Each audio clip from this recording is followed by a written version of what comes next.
Ce sera toujours un grand plaisir de savoir que nous parlons ici et que vous nous recevez 5 sur 5 de l'autre côté de la maison, dans vos bureaux ou que sais-je encore. Merci de continuer à faire confiance à Info TV dans le cadre de ce programme Espace Miné. 10h, 11h52, nous ferons encore naturellement ce pourquoi nous sommes payés. Nous sommes payés pour vous donner l'information, rien que l'information, mais alors toute l'information. 3 arrêts vont continuer à meubler ce programme. La très étincelante Claudia sera présente tout à l'heure pour l'actu presse.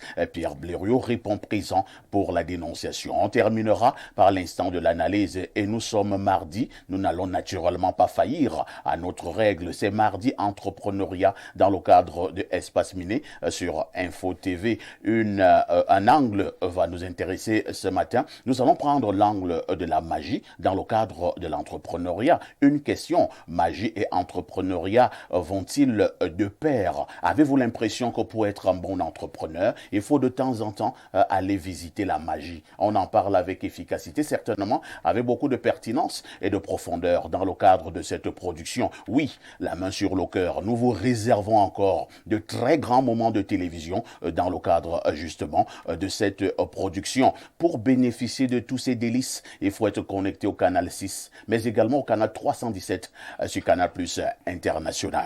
Bernard Ouna, bonjour. Bonjour, parfait ici. Bonjour à votre panel qui est déjà installé sur ce plateau. Bonjour à vos nombreux téléspectateurs qui nous font l'amitié de nous regarder à travers le monde entier. Merci une fois de plus de m'avoir invité dans le cadre de cette émission d'Espace Miné.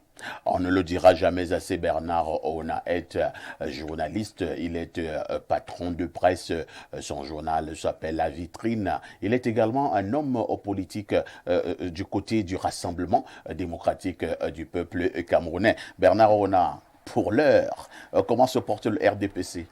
Le RDPC est un grand parti, c'est d'ailleurs le premier au Cameroun qui est représenté sur l'ensemble des 58 départements, 360 communes. C'est un maillage territorial qui est déjà très superbe en ce qui concerne la représentation de ce parti sur l'ensemble du territoire national.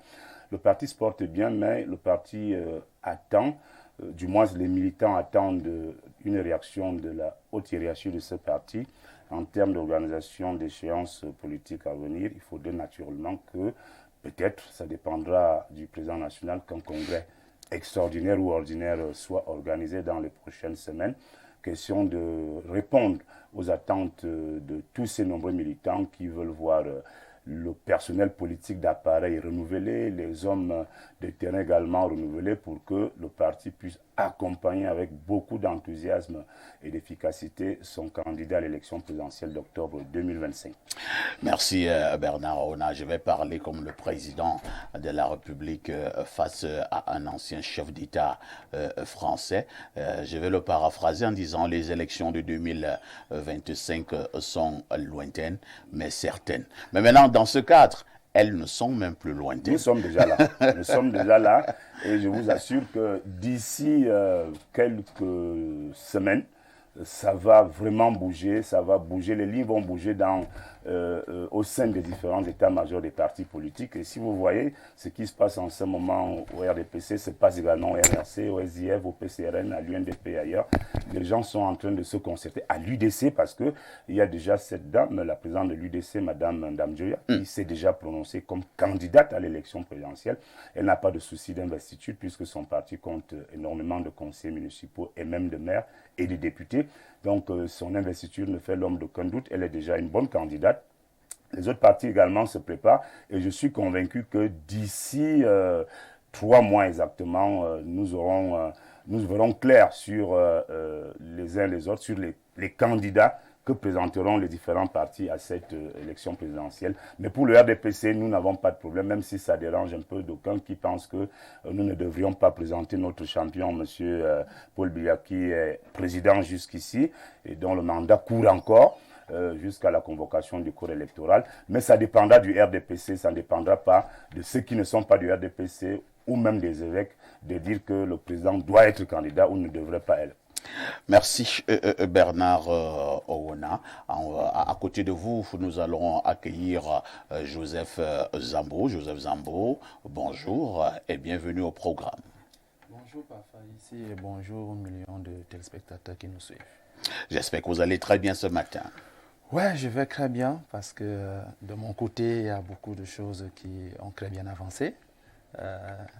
Beaucoup de personnes continuent de m'appeler relativement à mon intervention la dernière fois sur le projet Tournesol. Donc, j'avais fait part ici que nous sommes leaders de la culture du tournesol au Cameroun. Et beaucoup de personnes de la diaspora s'intéressent à cette culture et ils me contactent pour qu'ensemble, nous puissions élever ou rehausser cette culture-là. D'accord, merci beaucoup. Nous allons accueillir en face de vous Maxime Julien Ibrahim qui nous a également retrouvés. Bonjour Maxime. Bonjour Papa ici, bonjour à tous les millions de téléspectateurs et bonjour à tous les copanélistes. Bienvenue au programme. Merci encore, c'est un honneur et un privilège d'être avec vous ce matin. Vous êtes chef d'entreprise, mais également expert en entrepreneuriat. Vous arborez plusieurs casquettes, mais tous les mardis, c'est l'expertise entrepreneuriale venant de vous et qui nous intéresse souvent. Oh, Papa ici, autant je serai sollicité, autant je répondrai. Comme on l'a dit avec des grands modérateurs et consultants internationaux, c'est un privilège pour moi d'être présenté parmi vous. À côté de vous, on accueille justement notre consultant, Pierre Bleriot-Niamek, qui est le digne-fils de Boumiebel, descendant de Omiobe. Pierre Bleriot, bonjour. Bonjour, parfait ici. Merci de m'associer à votre panel ce matin. Je suis heureux d'être là. Permettez-moi de souhaiter un joyeux anniversaire à une belle sœur à moi, du côté de Douala, Ngombok Nina Tekla.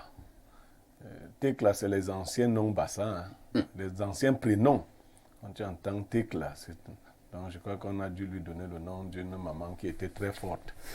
C'est une des grandes sœurs à Inès. Elle a 1 an de plus aujourd'hui. Et c'est quelqu'un qui est d'une grande humilité. Du coup, elle sait ce que je pense d'elle. Je lui souhaite joyeux anniversaire. Le gâteau est en chemin. Voilà. Merci. Quand on a un beau frère comme moi, on ne se plaint pas. Bravo. Vous allez garder le microphone cette fois-ci pour la sagesse de ce matin.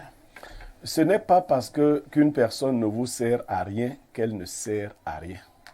On peut reprendre. Ce n'est pas parce qu'une personne ne vous sert à rien qu'elle ne sert à rien. Ça veut dire quoi? Parfois, vous entendez très souvent les gens dire « tu ne sers à rien ».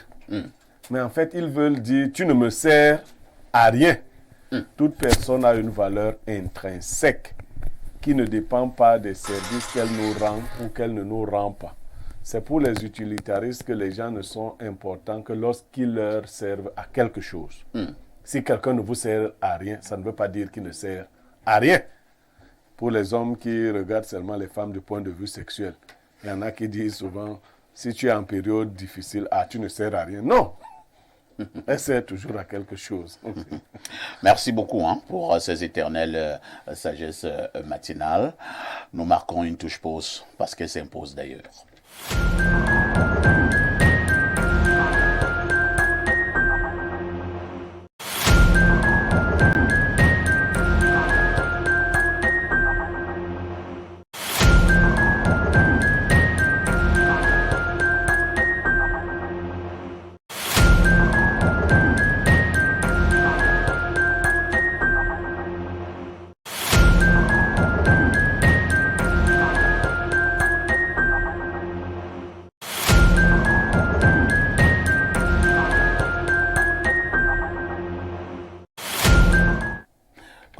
Bonjour. Bonjour, parfait ici. Bonjour à tous les téléspectateurs d'Espace Miné qui nous retrouvent nombreux ce mardi matin. C'est un plaisir. Comment on appelle ces tresses? Ce sont des passe-mèches, tout simplement. Oui. J'ai cru que c'était des torsadés. Non, pas du tout. Ça ressemble aux torsadés. Vous croyez? Toi, tu connais même les torsadés. Les torsadés, je connais renversés. J'ai une petite culture en matière de tresses. Des tresses de femmes. Des tresses de femmes. Vous savez, j'ai eu une petite sœur, donc elle m'apprenait ces choses. C'est Christelle qui t'apprenait ça. C'est Christelle qui t'apprenait ça. Oui. Elle aimait à l'époque faire les torsadés. Les torsadés. Et elle t'a dit qu'il y a les torsadés, il y a les renversés. Une petite sœur ou une petite J'ai dit bien une petite sœur, elle s'appelle Christelle. Voilà. Je ne sais pas ce qu'on mettait dans petite, moi j'aime les grandes. D'accord. Claudia, comment vous avez passé la nuit? J'ai très bien passé ma nuit parfois ici. Je suis très en forme ce matin. Ça se voit d'ailleurs. De toutes les façons, lorsque la petite Claudia nous retrouve sur ce plateau, sachez que nous devons déjà faire un tour en kiosque. Claudia, que disent les journaux? Parfois ici, voici les événements qui ont marqué l'actualité au Cameroun ces dernières 24 heures à la une. Ce 14 janvier, Hajj 2025, le Cameroun et l'Arabie Saoudite en accord pour l'organisation. C'est ce que nous apprend le quotidien Info Matin. Dieudonné Vin nous informe qu'une convention a été signée hier, 13 janvier, à Djeddah entre Paul Atangadi, ministre de l'administration territoriale, par ailleurs président de la Commission nationale du Hajj, et le ministre saoudien du Hajj et de la Omra, Taoufik Ben Fawzan Al-Rabia. Avec le cri hebdomadaire La Météo, on parle d'autre chose. Le tabloïd nous propose deux actualités. Dans le tourbillon des idées concernant la prochaine élection présidentielle, on apprend ce matin que les analyses du professeur Wonangini déstabilisent les anti-BIA. Au bas d'une, l'aigle poursuit son envol.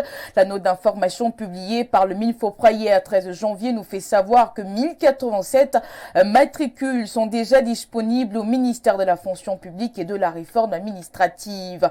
À retenir également ce matin cette information capitale qui fait la une de l'actualité sportive. L'avenir du sport centrafricain dépend désormais du Cameroun. La météo sport partage avec nous cette bonne nouvelle. Eh bien, Rigobert Song, l'ancien sélectionneur des Lions Indomptables, a été nommé sélectionneur manager de l'équipe nationale de football du pays de Faustin Archange Touadéra. Toute l'actualité se trouve en page 3. Le Témoin n'a pas loupé cette information. Le journal réitère que Rigobert Song est le nouveau sélectionneur manager du football centrafricain. L'homme aux multiples citations controversées remet la balle au centre à Bangui. En attendant les premières prouesses de Magnan, Cameroun Tribune nous propose de nous intéresser au climat sociopolitique, surtout en cette période où l'effervescence liée à la présidentielle monte encore et encore. Certains acteurs politiques et de la société civile s'illustrent par des prises de parole visant à créer un climat préélectoral surchauffé et délétère. Marie-Claire Nana prévient dans sa parution du jour de ne pas tomber dans le piège de l'agitation. Ce climat électoral va-t-il trouver un peu d'accalmie avec la conférence épiscopale nationale des évêques? L'incertitude plane avec le messager. Selon le tabloïd, le Cameroun est un pays à refaire avec son peuple qui se trouve entre expérience désolante et espérance virtuelle. Ce Cameroun fait aussi la une du quotidien Mutation. Georges-Alain Boyomo revient sur les temps forts du 48e séminaire annuel des évêques. Au cours de cette rencontre, les prélats exhortent le peuple à garder confiance et de ne pas avoir peur. Le directeur de publication nous dit ce matin que cette peur n'est pas loin de la paix des cimetières. La politique et la religion se mêlent bien évidemment les pinceaux ces derniers jours du côté de la région de l'extrême nord. Kavaye Guédibril, président de la chambre bas du Parlement, veut contrer les évêques. Le du Sahel rend compte en page 3. On reste en politique avec Caporal Info. Le torchon brûle le sang du parti camerounais pour la réconciliation nationale. Au coude à coude, deux acteurs, Cabra Libi et Nouran Footing. Jean Bayoglog s'interroge. Le divorce politique est-il désormais consommé entre les deux tourtereaux?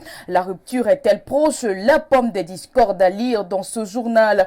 L'actualité en kiosque ce mardi, c'est aussi l'interrogation. Yaoundé, capitale politique du Cameroun, fait la une du quotidien Le Jour. Aman Mana s'interroge sur l'avenir du commerce sur les crottoirs. Est-ce vraiment la fin? Le journal nous apprend que le maire de la ville a signé une décision dans ce sens. Elle suscite d'ailleurs des réactions diverses.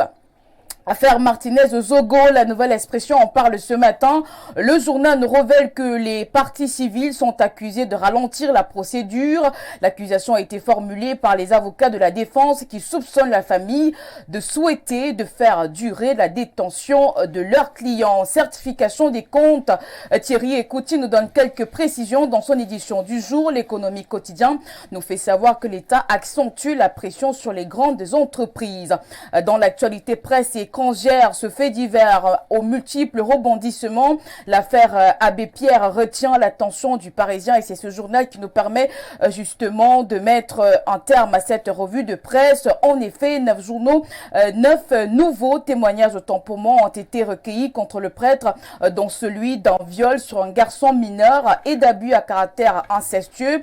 La boîte de Pandore a vomi de nouveaux secrets. Ces événements, faut-il le rappeler, interviennent plusieurs années après le décès de l'abbé Pierre en 2007 par Faïssi. Merci Claudia pour toutes ces informations fraîches parues donc en kiosque au Cameroun. Il ne me reste qu'à te souhaiter un excellent mardi. Hein. Merci, bon mardi à vous également et surtout bonne suite d'émission. Nous nous disons à demain 10h. À demain 10h. N'oublie jamais le conseil Claudia. Petite Claudia à tous qui brillent de pas or, ma petite reste très très prudente. Merci. Hein. Abondante actualité au Cameroun. Une bonne nouvelle pour l'image du Cameroun. Le Rigaud national maniant le capitaine au courage rebondit du côté de la République centrafricaine. L'information a été rendue officielle par les autorités centrafricaines depuis hier. Rigobert Sambana, que le valeureux Camerounais sera désormais le sélectionneur manager de l'équipe nationale du football du côté de la RCA. Bernard Rona, certainement, un commentaire. Bravo déjà à Rigobert Sambana, le lion indomptable le plus capé, qui a le plus de sélections en équipe nationale. C'est un entraîneur qui a sa 4e expérience précisément, puisqu'il a été entraîneur des U20, oui. U23, et les Lions indomptables aujourd'hui en Centrafrique. C'est un gros challenge pour lui. Il a l'occasion là de confondre ceux qui pensent qu'il n'est pas un bon entraîneur. Il a l'occasion de faire ses preuves, de marquer son passage en terre centrafricaine en donnant la chance à ce pays frère de participer pour la toute première fois à une Coupe d'Afrique des Nations en 2027 au Kenya, Tanzanie. Donc il a l'opportunité pendant 2 ans de mettre sur pied un projet, de constituer un groupe, un noyau, et de s'imposer en faisant en sorte que la République centrafricaine sœur commence à rêver, à jouer des matchs éliminatoires de cette Coupe d'Afrique 2027, à les gagner et à se qualifier pour cette compétition dont rêvent tous les Centrafricains. Merci, hein, Maxime Julien. L'avenir du football centrafricain repose désormais entre les mains du magnat national, Rigobert Sambana, qu'après son passage il y a plusieurs mois à la tête de la sélection nationale du Cameroun. Et il a maintenant été sollicité par la RCA. Et maintenant, j'ai lu, hein, on attribuait ce proverbe à Rigobert Sambana. Vous savez que Rigo nous habituait aux proverbes, aux citations. Il disait que lorsqu'on abat un arbre qui a des fruits mûrs, beaucoup de ces fruits mûrs peuvent tomber chez le voisin. Je crois qu'il a pleinement raison, ici ce matin. Et les religieux s'allieront en te disant qu'un prophète n'est pas honoré dans sa propre maison. Il a eu tendance à dire dans ses pensées philosophiques que quand tu sais que tu es en danger, tu n'es plus en danger. On savait que Rigobert est fini. Et bien, comme on sait que lui, il est fini, il va vous démontrer qu'il n'est pas encore fini. Il rebondit. La crainte que j'ai, c'est quand il va affronter la nation du Cameroun contre son homologue adversaire coach. J'ai pris que le Cameroun gagne. C'est tout ce que je peux vous dire pour ce matin-là. Je souhaiterais que c'est son qui gagne. Lui souhaiterait que c'est son qui gagne. Voilà, donc on verra bien. Merci, hein. Joseph Zambo. Au-delà de tout, je pense que Rigobert a donc une autre chance. On sait que le travail ne sera pas facile, mais il a une autre chance pour démontrer à la face du monde qu'il a quelque chose en matière de coaching. Oui, justement, c'est quelqu'un il a été polémiqué au maximum à la tête de l'équipe du Cameroun. Mais je pense quand même que la République centrafricaine sait exactement les raisons qui les ont poussés à choisir Rigobert Sambana, parce que sûrement c'est un grand coach, un grand manager sélectionneur, et je sais que il va enlever la honte au corps. On sait qu'il va enlever la honte au corps. Je lisais encore quelques pages sur certaines plateformes digitales, Pierre Blériot-Niamey, qu'on disait que les Ibousiens ont passé une très mauvaise nuit hier, je ne sais pas pourquoi, lorsqu'ils ont appris que le Magnan national, Rigaud, rebondit du côté de la RCA comme sélectionneur, manager. Est-ce qu'au-delà de ces histoires d'Ibousiens, Églisiens, ainsi de suite, nous devons pour une fois être derrière notre compatriote Rigobert Samba-Anak, maintenant qui montrera son expertise dans un autre pays? Oui, mais parfois ici, si au-delà des analyses que les gens font, certaines transportent de la haine, c'est qu'ils sont de petites gens. Il n'y a pas à détester quelqu'un. Bon, moi, si les gens veulent me détester, ils sont libres. Encore que ça n'a aucun effet. Ce qui est important, c'est que chacun ait sa propre vie.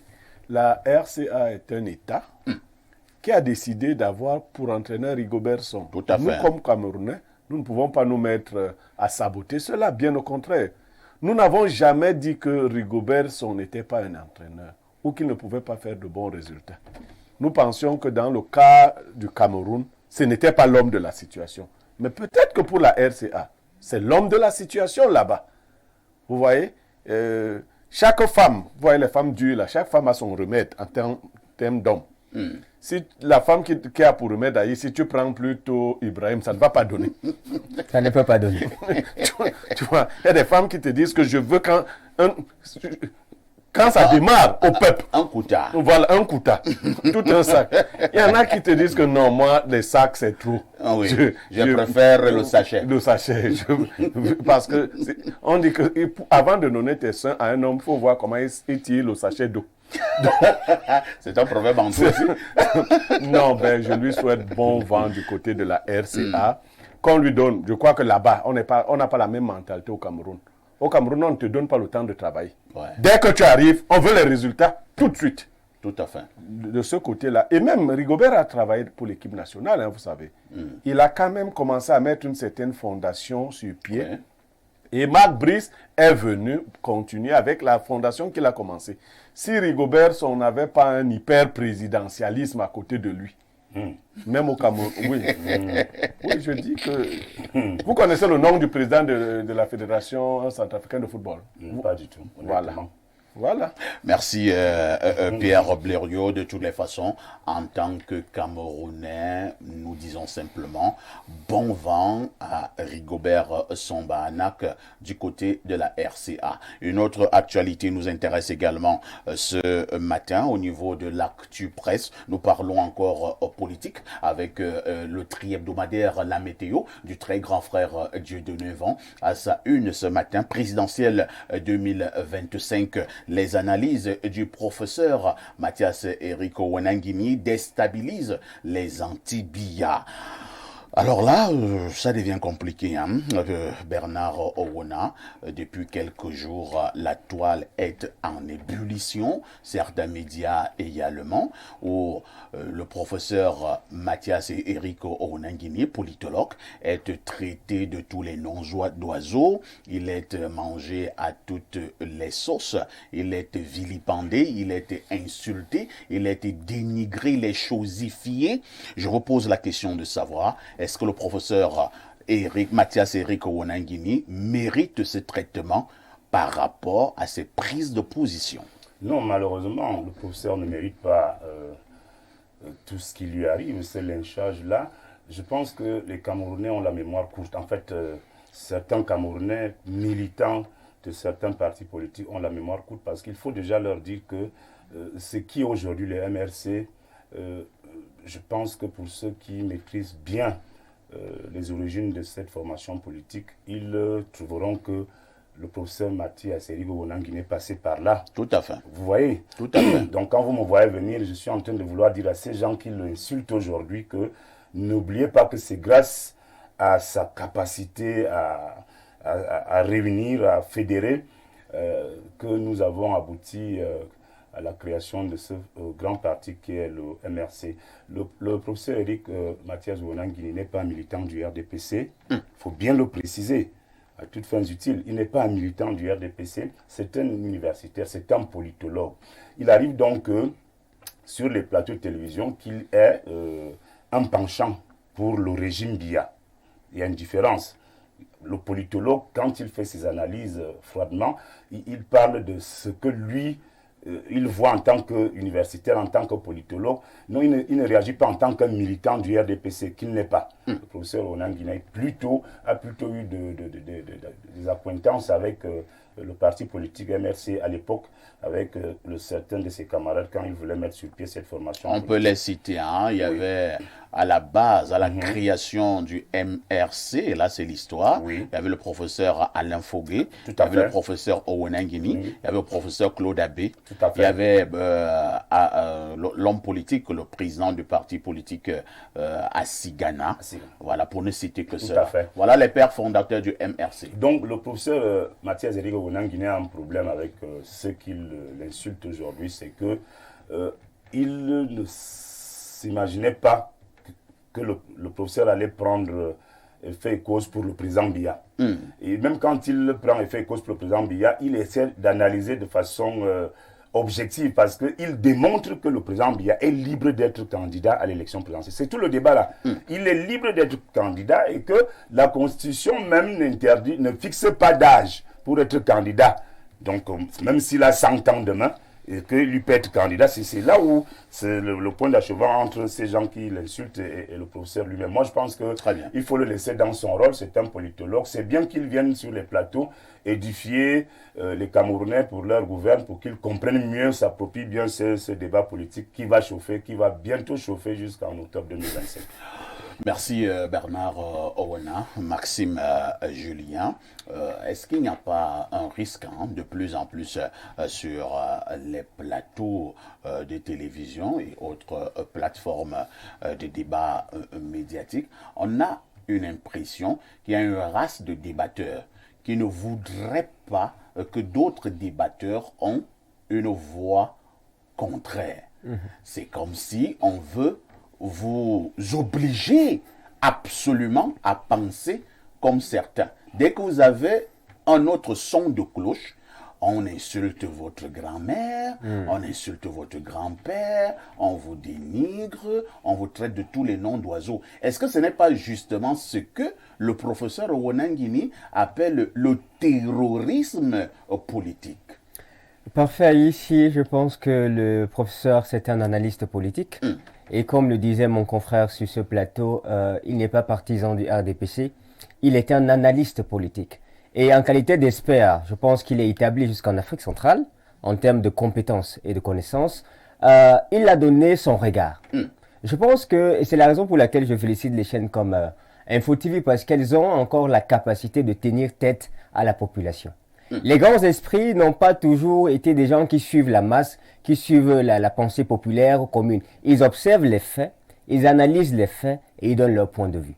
Et je pense que c'est ce sur quoi la population devrait s'attarder pour se dire, ah voilà telle information, tel paramètre que je ne savais pas. Je viens de découvrir que dans ce contexte ou dans cet environnement politique, il faut tenir compte de ça et de ça. Donc pour moi, vraiment, je tiens à inviter la population camerounaise à éviter de faire ce qu'ils ont fait à Jésus. C'est-à-dire que Jésus vient pour les sauver quelque part, mais ce sont les propres, je veux dire, religieux, les prêtres, les scribes, les pharisiens qui l'ont abattu. Donc il n'est pas nouveau que certains professeurs ou certains acteurs de la scène politique veuillent s'opposer avec toute leur énergie à ce que le professeur Owen Nguini est en train de dire. Julien Maxime, gardez le microphone. Est-ce que nous ne devons pas, dans le cadre du débat politique, rester sur la force des arguments au détriment de l'argument de la force? Tout à fait, parfait. Ici, c'est ce qui manque souvent à nos auditeurs. Les auditeurs, malheureusement pour certains, ont déjà des partis pris. Et lorsqu'ils ont des partis pris, même leur capacité à analyser les faits sont biaisées. Et je pense qu'on devrait pouvoir encourager et sensibiliser la population à analyser les faits. Il n'a fait que parler. Tout le monde est doté d'une intelligence, d'un savoir, d'une compétence. Analysons, voyons qui a tort, voyons qui a raison. Si quelqu'un a à démontrer ou veut démontrer que le professeur s'est trompé, il y a une sagesse même de la Bible qui dit « Quand un homme parle, il a raison. Puis, quand quelqu'un se plaint, il a raison. Puis vient la deuxième partie ou la partie adverse et là, on examine. Donc, s'ils veulent démontrer à Topo qu'il a tort, qu'ils demandent à venir à se retrouver face au professeur Onanguini et qu'on examine les argumentaires qui sont présentés. Pour un débat contradictoire. Pierre Blériot-Niémec, vous, depuis un certain temps, qui partagez le même plateau que le professeur Mathias et Eric Onanguini dans le cadre justement de l'analyse politique, comment vous vous ressentez lorsque vous voyez toutes ces attaques à l'endroit du professeur Mathias et Eric Onanguini? On est allé jusqu'à entrer entre guillemets dans sa vie privée, à lui faire comprendre que non, il est le fils d'un ministre et qu'il a bénéficié de cette cuillère dans la bouche.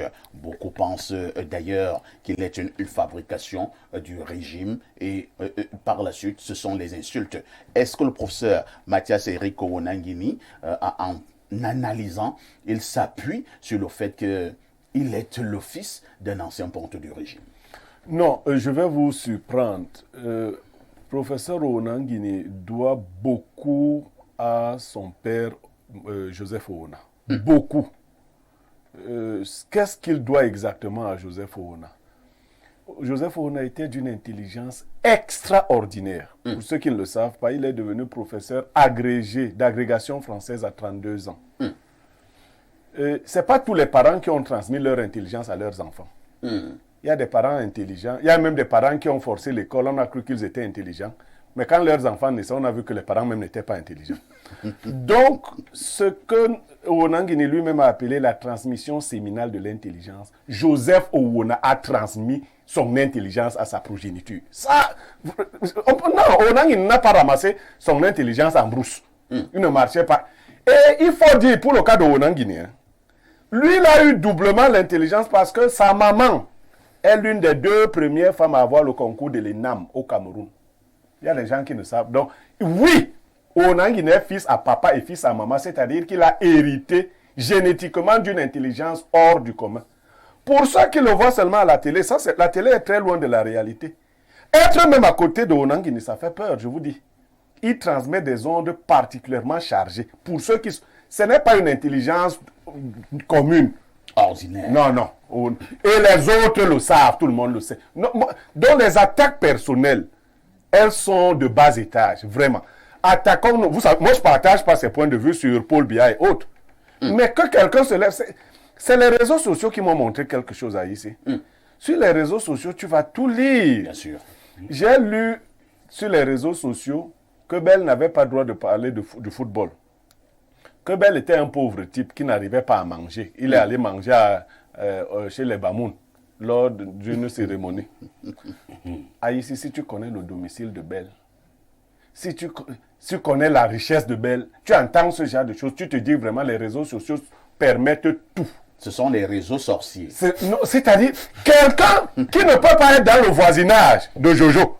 C'est-à-dire qu'il vit à Bonapriso. Il a un château à Bonapriso. Avec piscine et autres, comme chez les Blancs. Quand je te parle de ça, je te parle de l'intelligence de Onanguini. C'est-à-dire que quelqu'un qui ne peut pas parler aux étudiants produits par Onanguini, qui le vénère en tant que savant, va te dire que Onanguini n'a rien dans la tête. Ça, c'est les réseaux sociaux. Aucun homme normal ne peut remettre en question tu vas même remettre en question que tu vas prendre ça par quel bout. Puisque lui, il est comme habité par 7 démons. Onanguini est habité par 7 démons d'intelligence. Ce n'est pas même ses collègues universitaires le savent. Du coup, j'ai été particulièrement gêné quand mon grand frère Bayebek a dit que Onanguini devait son intelligence, enfin, ses positions. Quelle position sociale? Si on est sérieux, Onanguini n'a rien dans ce pays. C'est clair. Si on est sérieux, c'est clair. Moi, je lui demande même souvent que tu défends même les gens là. Pourquoi? Parce que la charge seule de Onanguini, ça c'est ce qui nous fait peur. Moi qui suis contre Biya, c'est que Onanguini, c'est le genre Mike Tyson à 20 ans. C'est-à-dire, nous tapons pour que ça recule. Quand il tape seul, il nous envoie d'un côté. Donc, ça gêne. Qu'une telle personne soutienne Biya, il épuise nos forces. Vous comprenez?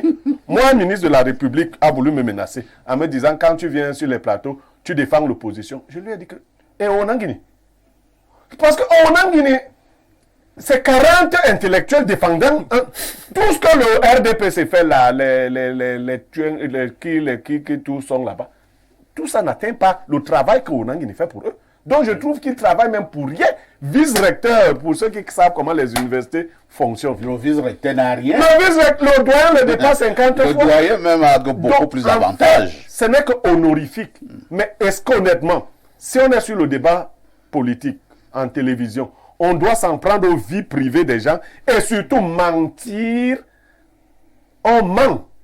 Si Onanguine Charles maintenant il dit que je suis de telle autre partie, il va devenir le plus grand savant. Là, je ne suis pas d'accord. Je ne suis pas d'accord. Onanguine est un savant, hors pair, mais qui a choisi de servir les causes d'un régime. Il faut le dire comme ça. Il ne faut pas dire que non, parce qu'il sert bien, il n'est plus savant. Non. Si un intellectuel veut affronter Onanguine en tant qu'intellectuel, il lève le doigt. Il dit que moi, je sais qu'en général, les gens préfèrent éviter ce genre de choses.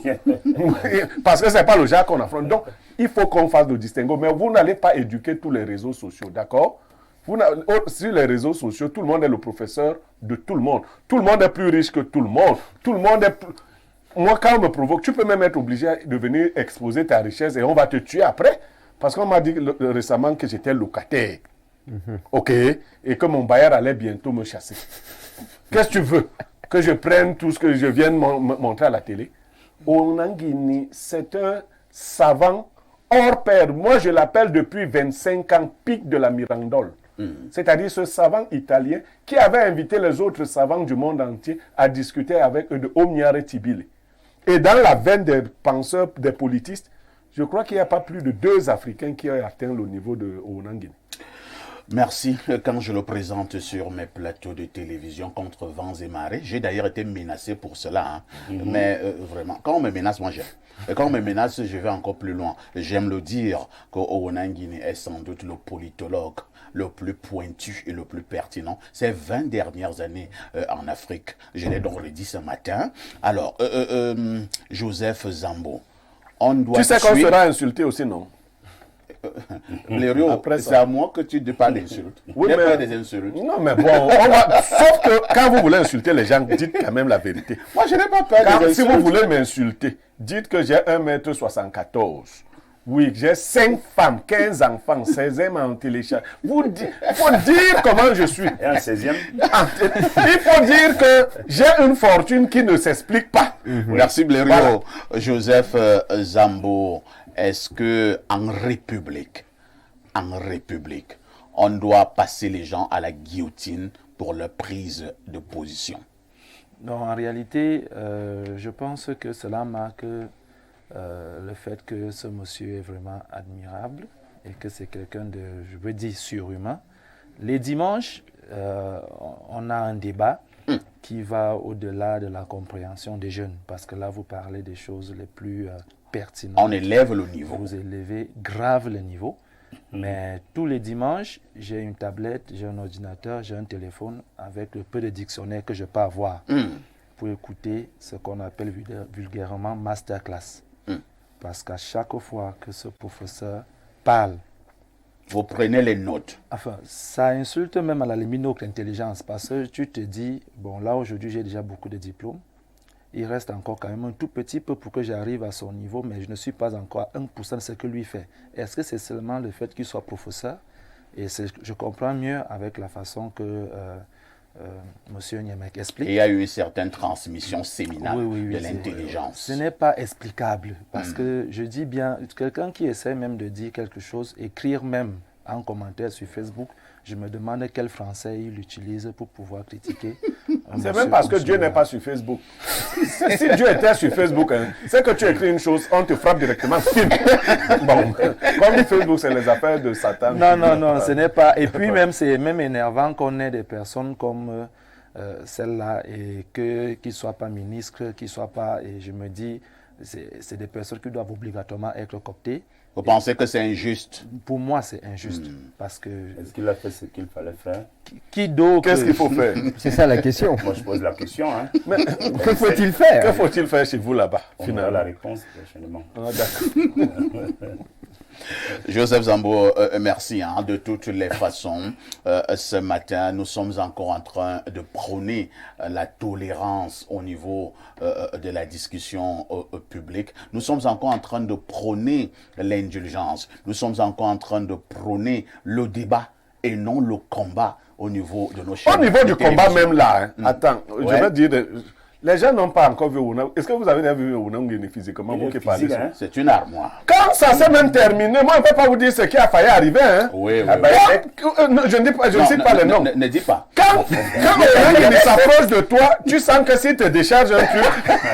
Non, faut pas. Non, vraiment, on ne va décharger un truc à quelqu'un, on ne sera pas responsable de ça. Hein. Et vous le dites peut-être en riant, il faut dire que le professeur Wonangini, il a fait beaucoup des arts martiaux. Hein. Moi, je ne veux pas Les donner arts les martiaux. détails. Les gens parlent des gens qui ne connaissent pas souvent. Donc, Et un bon footballeur. Et il peut être sauvage. Hein. Oui, bien sûr. Il est à la fois un Ewondo et un Bassar. Oui. Il faut bien voir le mélange là. Il est tout ça. Il a grandi à Essos. Lui n'a pas grandi dans la maison de Joseph Oona. Non! Mathias allait à l'école publique d'Essos Ouais. avec les enfants des autres. Joseph Oona n'a pas donné à ses enfants l'éducation que Pas du certains tout. ministres, entre guillemets, certains ponctes veulent donner. Il était très dur. Oui, très dur. Il était très dur avec ses enfants. Ça donne ces produits-là. Donc, soyons honnêtes. Nous n'apprécions pas certaines de ces prises de position. Mais quand tu es en conflit avec le lièvre, tu ne peux pas commencer à dire que le lièvre ne court pas. Non, le lièvre va très vite. Que tu l'aimes ou pas. Tu dis qu'Onang est très intelligent, ça n'enlève rien à ce que tu dis. Maintenant, oui, Bernard, on a vraiment dernière Oui, prise de il y a une parole. petite hein. chose que Oui. je voulais relever parce que ça me revient rapidement. Comme je suis proche de cette famille, nous sommes des gros Watsor. Tout à fait. Et il se passe que les gens qui sont opposés à Onangini sont allés s'immiscer dans sa famille, Oui, qu'il a hérité de son père. tout à fait. Et si vous avez remarqué certaines parutions depuis lundi, il y a des gens qui ont financé certains journaux pour déstabiliser la famille Joseph Joseph Oona. Oona. Donc je vous dis à quel niveau les gens s'investissent pour vraiment faire la peau à Éric Mathias Onangini. Non, Il faut ils lui feront pas la dire pour l'instant que c'est le professeur Mathias Eric Owonangini qui est le chef de famille Tout à fait. de Joseph Owona. Cela a été Successeur fait de son père. entre les Mvok Tchumbala mais également les Yanda. Et j'étais témoin. Je sais de quoi je parle. Ah, ici, Oui. tu dis bien que avant la mort, vous savez, un parent peut être en conflit avec son enfant. Bien Beaucoup sûr. de personnes, nous ne sommes pas de la famille, beaucoup de personnes ont souhaité que le conflit perdure. Mais Mathias a fait la différence entre sa vie publique et sa vie familiale. Tout à fait. Son père et lui étaient devenus si complices pour Oui. ceux qui les voyaient. Oui. Je vais même vous dire que j'ai vu des doutes en la présence de Joseph Oona où il a demandé à Mathias de parler à sa place. Et chez nous, chez les Bantous, Ça veut dire ce que ça veut ça veut dire. dire ce que ça veut dire. Tout à fait. Quand ton père te dit déjà, prends la parole, fais ça à ma place. C'est qu'il est en train de montrer au peuple Voici mon que successeur. voici le successeur. Maintenant, une belle succession comme celle-là peut attirer les envies. Je demande à cette sage famille de faire mentir l'opinion. Tout à fait. De toutes les façons, ce matin encore, soutien total à l'endroit du brillantissime professeur politologue Mathias Eric Owonangini. Une touche pause s'impose.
vous nous rejoignez à l'instant, vous avez certainement fait le meilleur choix. C'est celui d'être en direct sur Info TV dans le cadre de son programme Espace Mini. On repasse la parole à Pierre Blériot pour la dénonciation de ce matin. Parfait, je souhaite que quand nous sommes au moment de la dénonciation, tu dises qu'on repasse la parole à Casse-Tout. Il faut me payer. Ce nom risque de disparaître si tu ne le promeus pas. Non, il faut me voir. Voilà, il faut me voir. Voilà. Alors, Casse-Tout se rend dans un ministère aujourd'hui.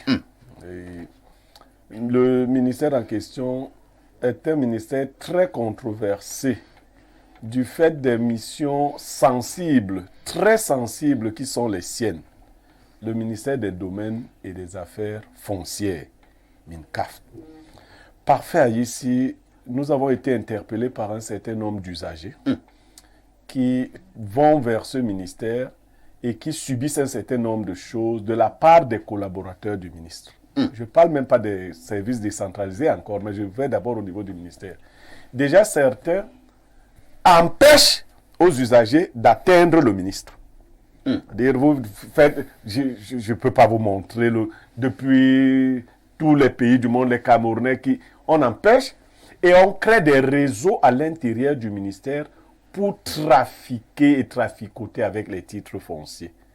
Là-bas, pour la plupart d'entre eux, les collaborateurs sont déjà propriétaires de beaucoup de titres fonciers. Hein. Ah bon? Ah oui, c'est-à-dire ils sont dans les business de titres et tout, et cela déteint sur la qualité du travail. Nous voulons interpeller la vigilance du chef de ce département. Parce que vous savez aussi, quand certaines personnes ont trop duré à certains postes, elles développent de mauvaises habitudes.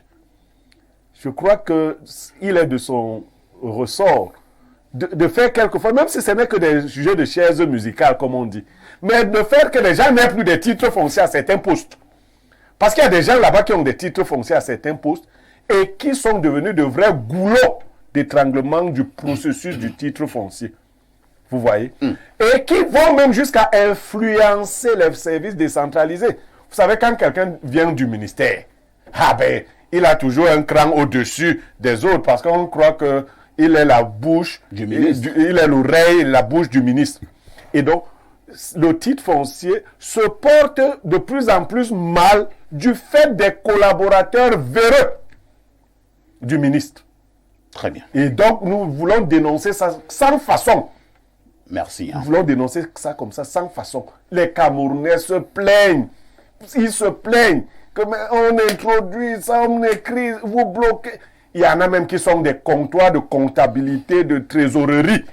Tu payes ici. Mais tu sais que tu vas faire comment quand l'individu est présenté comme inamovible?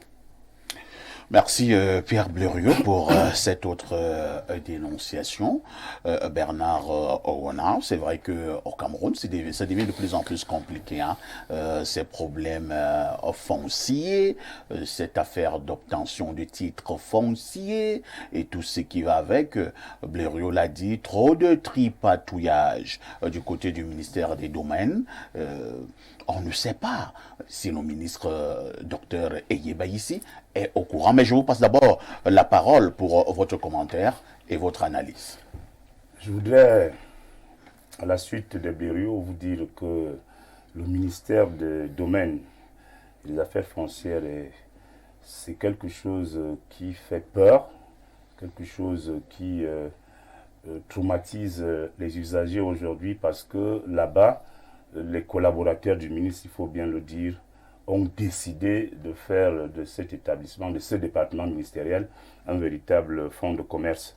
La corruption a atteint des proportions inquiétantes, alarmantes de ce côté. Monsieur le ministre est naturellement informé et il se bat comme il peut.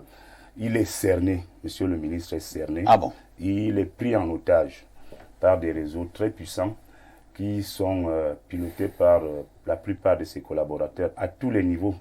Là-bas, ne négligez pas le chauffeur, ne négligez pas le technicien de surface. Tout le monde est un propriétaire foncier en puissance au MINCAF.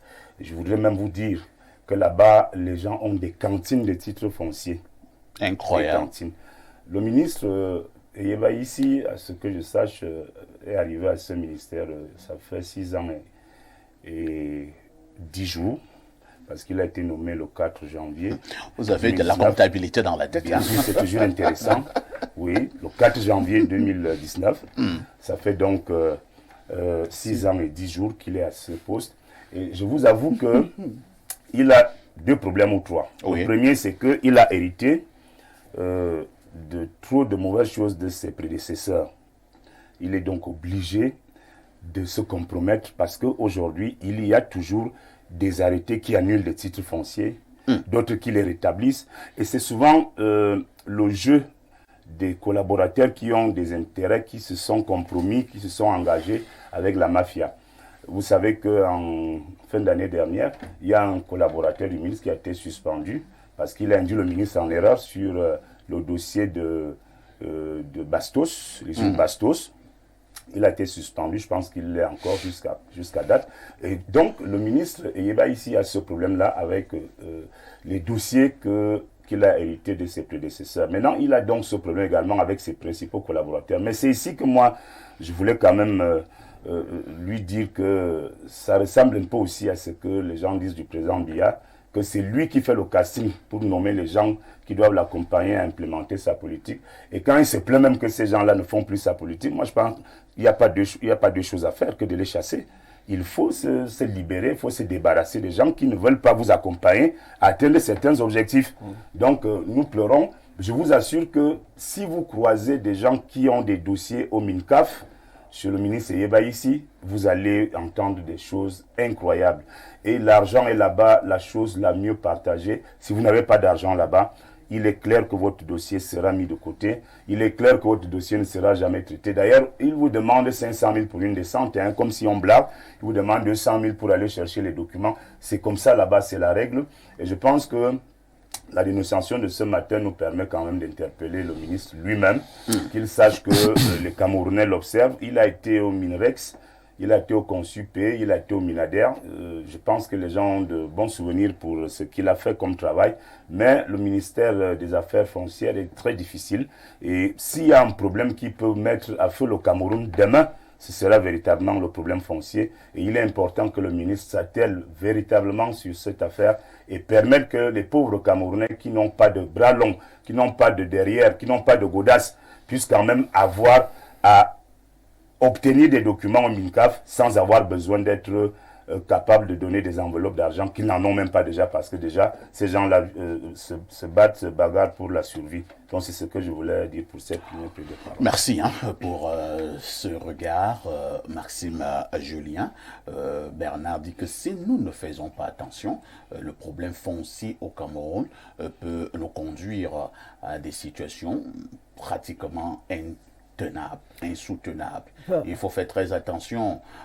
Comment comprendre qu'un secteur comme celui-là soit pris en otage par des personnes d'une autre race?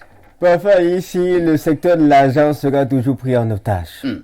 Là où il y a l'argent, il y a beaucoup d'idées, il y a beaucoup de pensées. Et là, il y a le blé. Et là où il y a le blé, même les habitudes qu'on n'avait pas, on commence à avoir.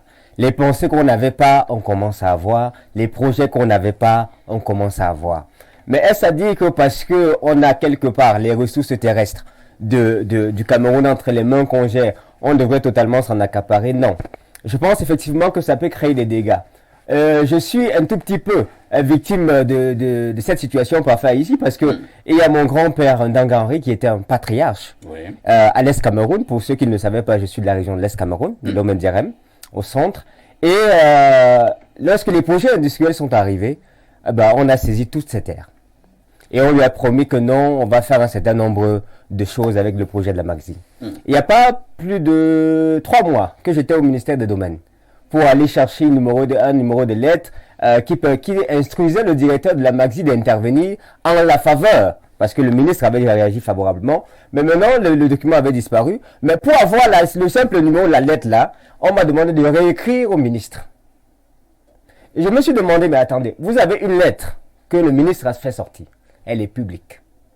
Maintenant, pour avoir cette lettre, pour avoir la copie de cette lettre qui est déjà sortie, il faut que j'écrive à monsieur le ministre pour que monsieur le ministre me réponde Il peut écrire autre chose hein, dans la deuxième. Le problème, c'est que vous n'avez pas compris le langage. C'est-à-dire que ce sont ces langages-là. Si tu donnais l'argent, ce sont ces langages-là, parfois ici, qui font en sorte qu'il y ait des tribus et des ennemis qui commencent à se révéler. Il y a des tribus et des ennemis à l'Est Cameroun, j'en fais partie, qui pensent qu'on est en train de déposséder tout leur territoire et leur propriété. Et il y a, moi je ne veux pas alarmer, il y a des aînés et des élites qui s'asseyent et qui réfléchissent sur la question. Et je pense honnêtement que le ministre qui a eu de l'expérience dans tous les ministères qu'il a traversés, je crois que le gouvernement a dit que c'est eux la force de l'expérience. Je disais souvent ici que tout ce qui est toute connaissance qui n'est pas fruit d'une expérience n'est que pure information. Avec toute l'expérience qu'il a emmagasinée, s'il se rend compte que ses collaborateurs sont comment je vais dire ça, compromis, hein, ou corrompus, eh ben qu'ils mettent la main sur la table. Où est donc la force de cette expérience? Qu'ils les dégagent. Qu'ils les bougent. C'est vrai que quelqu'un va vous dire, écoutez, c'est mieux de vivre avec un serpent qu'on connaît. Moi, je ne pense pas. Moi, je ne pense pas. Tu restes avec un serpent qui va te mordre. Tu connais quoi sur le serpent? Et mon confrère disait tout à l'heure qu'il est main lié. Il peut se délier. Le chef, c'est le chef. Et s'ils ont des tests ou des lois qu'ils votent pour annuler un titre foncier ou pour évaluer un titre foncier, ils n'ont qu'à aussi définir les critères qui permettent de définir toutes les activités qu'ils mènent. Qu'ils arrêtent de dire aux gens qu'on descend sur le terrain à 500 000. Merci Maxime Julien pour cette autre analyse. Joseph Zambo, c'est donc un problème, nous l'avons dit, nous le redisons, un problème important. Nous interpellons le ministre Eyeba ici ce matin à frapper du poing sur la table. Vous savez, parfois dans certains départements ministériels, le ministre même peut bien travailler. Mais certains collaborateurs qui vous empêchent d'arriver chez le ministre, parce que je vous assure, dans certains départements ministériels au Cameroun, pour rencontrer le ministre, parfois c'est plus facile de rencontrer le chef de l'État. Hein? C'est très compliqué. On vous bloque d'abord à partir de l'entrée du ministère. Quand vous arrivez même au cabinet, vous avez à faire 6 mois avant d'arriver au cabinet de monsieur le ministre. Et après, on vient remplir l'audience. Vous ne savez même pas s'il a reçu votre papier d'audience. Vous faites 3 ans, vous ne rencontrez pas le ministre parce que les collaborateurs bloquent. Est-ce que certains collaborateurs, parlons peu, parlons vrai, ne sont pas également des mauvais pions pour le travail dans certains départements ministériels? Bon, en tout cas, le fait que cela perdure fait en sorte qu'on se pose des questions si les personnes à la tête ne sont pas au courant de ce mécanisme. Parce qu'en réalité, quand on est patron d'une institution, on doit maîtriser sa machine de fonctionnement. Mais lorsque pendant une année, 6 années plus tard, les mêmes actions se répètent, et que le patron n'est pas au courant, on va réfléchir s'il est vraiment un bon patron. Mais comme je sais qu'il n'est pas un mauvais patron, c'est possible qu'il sache ce fonctionnement-là et qui est vraiment gênant. Parce que dans tous les ministères, ce n'est pas que le MINCAF, dans tous les ministères, le gros business, c'est lorsqu'il faut que le ministre signe ton document. Ça devient compliqué. C'est compliqué parce que tous les bureaux que ton document va traverser, ce n'est pas la personne à la tête de ce bureau qui va t'appeler. C'est une personne qui te donnera un nom et que lui n'est que le facilitateur. Il a vu le dossier passer. Voilà, et qui peut faire en sorte que le chef de ce bureau-là signe facilement. Donc je me demande s'il a des difficultés à signer et que lui, il est celui qui doit donner l'énergie. Mais dès qu'il a mal à la main.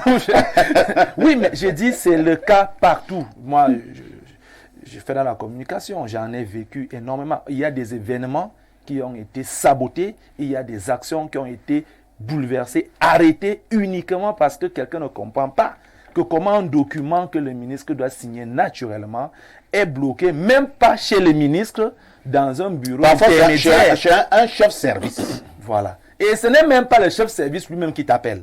Non, on ne peut pas t'appeler. Il a ses gens. Il a ses gens. Moi, j'ai fait sortir certains dossiers. J'arrive chez la personnalité. Pendant que je suis là, elle appelle le dossier de tel dossier où le dossier qui était bloqué depuis 6 mois arrive dans le bureau. Oui. En moins de 2 minutes. Il arrive, il dit fait monter le dossier et le dossier arrive. Et comme c'est souvent de mauvais collaborateurs, ici, tu sais ce qu'il fait. Hein? Quand il arrive, non, monsieur le ministre, il n'y avait pas tel papier là-dedans. Le ministre lui dit, est-ce que vous avez demandé à ce monsieur d'apporter ce papier-là? Donc, il commence à vouloir t'accuser là, devant le ministre. Et souvent, les ministres sont très intelligents, mais vous savez, les collaborateurs, vous ne les choisissez pas toujours, hein, parce que C'est ça, vrai c'est une aussi. autre problématique. Par exemple, les directeurs du département ministériel Les directeurs d'administration, les sous-directeurs et directeurs d'administration centrale ne sont pas nommés par le ne sont ministre. pas nommés par le ministre, Ça se décide au Premier au ministère. Premier ministère et à la présidence. C'est là-bas qu'on donne les visas. Ça fait que Pour que quand nous un gars soyons sait que lui, il est connecté jusqu'à la présidence, toi, tu parles là, il dit, on va seulement vivre ensemble, toi et moi. Bléreux, gardez donc vraiment le microphone pour aller au pas de course. Est-ce qu'il y a quelques propositions que nous devons faire? Parce que c'est bien beau de poser des dénonciations, mais en même temps, nous proposons souvent quelques esquisses de solutions. L'autre avantage dans l'administration, c'est que le ministre a la possibilité de faire des propositions, d'une part. Il a la possibilité de suspendre. Oui. Lorsque les fautes graves sont avérées, on peut suspendre un directeur, nommer des intérimaires. Je dis qu'il faut que ça bouge. Les gens ont créé des titres fonciers à l'intérieur du ministère et même du cabinet. Il faut les bouger. Ceux déjà qui sont de son ressort direct, il les bouge. Et les autres, en fonction de la gravité des actes qu'il pose, il peut les suspendre. Il peut solliciter l'arbitrage du Premier ministre, il le fait souvent, dans des cas de directeurs extrêmement véreux, et même les décisions au niveau de la présidence de la République. Il faut quand même qu'on assainisse ce ministère. Merci Blériot. Lisons rapidement ces nombreuses préoccupations de nos téléspectateurs à travers le monde. Bonjour, le professeur Mathias Eric Ouanangeni est un génie. J'apprécie énormément ce qu'il fait et qu'il dit. Et il est allé à l'école, pas en classe, comme beaucoup. C'est bien dit, hein? Il dit que le professeur Ouanangeni est allé à l'école, Oui, pas en classe, comme beaucoup. Merci. Autre message ce matin. Bonjour. Alors, nous prenons ce message. Bonjour Espace Miné. Je suis Bernadette depuis Douala, une abonnée de Espace Miné pour l'affaire de la dénonciation là. Le plus riche actuellement de mon village. C'est son travail, prendre les millions aux gens pour leurs problèmes de titres fonciers. Salut particulier à Blériot. Merci. Hein. Fallait nous donner le nom du plus riche de ton village. Je ne savais pas que le titre foncier enrichissait. Bien sûr. Bien sûr. Bon, colo. Bonjour Perfecto et les chers panélistes. Merci d'exercer votre rôle d'éducateur de la masse. Attirer les Camerounais sur les valeurs est très important. Vraiment, Meillon est un homme exceptionnel en intelligence, d'une richesse culturelle qui m'étonne. C'est un savant dans tous les domaines des sciences, philosophie, sociologie, psychologie, anthropologie, etc. Je me demande comment a-t-il acquis toutes ces connaissances. Par ailleurs, il est très simple. Je l'ai approché à une fête de mariage d'un de ses étudiants à Douala et son ouverture à ma modeste personne m'a surpris en plus. Il danse bien sans se comporter. Moi-même, en tant que philosophe, j'enrichis mes cours en prenant les notes quand il parle. Oui, c'est clair. Merci beaucoup. Hein. Clair. Voilà un philosophe Non, il n'y a pas de débat. qui dit qu'il enrichit ses cours en prenant les notes quand Ouanangeni parle. Autre message. Bonjour à vous au studio, je suis contractuel d'administration depuis 2018 en service au Minader, depuis 5 ans. Aujourd'hui, je cherche à retirer mon attestation d'indemnité. Bon, vraiment, appelez-nous peut-être après l'émission. Hein. Nous avons encore d'autres préoccupations. Apparemment, c'est une autre dénonciation que vous avez. Appelez-nous après l'émission. Nous prenons ce message. Alors, que dit chez le téléspectateur? Bonjour, parfait. Le sac de la modération et tous les panélistes. J'aurais bien voulu être sur ton plateau pour me prononcer sur les problèmes fonciers. C'est une bombe au Cameroun et qui peut exploser à tout moment. Sa Majesté Dominique Tita. Ah, Dominique Tita, c'est un confrère. Bonjour Dominique Tita. Autre message ce matin. Bonjour le plateau, c'est le ministère le plus corrompu du Cameroun. Essayez d'écrire au ministre sur un dossier. Ils vont vous appeler tout de suite pour vous demander de l'argent afin de diligenter votre dossier. Incroyable. Oui, bonjour Perfecto, je m'en voudrais si je ne faisais pas ce témoignage. Je suis un ancien étudiant du professeur Ouanangeni. Je dois dire que depuis que je suis à la maternelle, je n'ai jamais vu un monsieur aussi brillant. Merci. Bonjour au panel d'Espace Miné. Moi, je crois que le grand prof révolte les gens pour la simple raison que, quand le régime faisait même semblant de faire quelque chose, le grand prof tirait à boulet rouge sur ses dirigeants. C'est Jean-Claude Ambanjok qui envoie cette préoccupation. Bonjour, Perfetto. Concernant les dénonciations, c'est vraiment très grave. Le MINCAF est un véritable marché mokolo avec la commercialisation de postes. C'est tiré depuis l'extrême nord. Tout un ministère devient un marché. Autre message. Bonjour le Phénix pour le professeur Owenangini. Ministre, c'est petit et mérite être président de la République. C'est Djibril Anjamena qui envoie ce message. Ne le grille pas. Ne le grille pas. Bonjour Perfecto. Que Dieu vous bénisse pour tout le travail que vous abattez dans au MinSanté. C'est aussi grave. Le certificat médical de 1800 est vendu à 10 000 francs au vu et au su de tout le monde. Et tout le monde dit, c'est comme ça. C'est Christian Donkwaban qui envoie ce message. Autre message ce matin. Bonjour parfait. Bonjour le plateau. Retenons une chose dans la vie. Tu n'es ni insulté ni dénigré. C'est que si tu n'es ni insulté ni dénigré, c'est que tu as échoué. Bonne journée. C'est Ibrahim Kazmir Njoya qui envoie ce message. Même quand tu échoues, on parle. C'est que tu n'existes même pas. Donc, que le procès se laisse insulter. Bonjour à tous sur le plateau, surtout à vous, le modérateur et votre consultant Castou.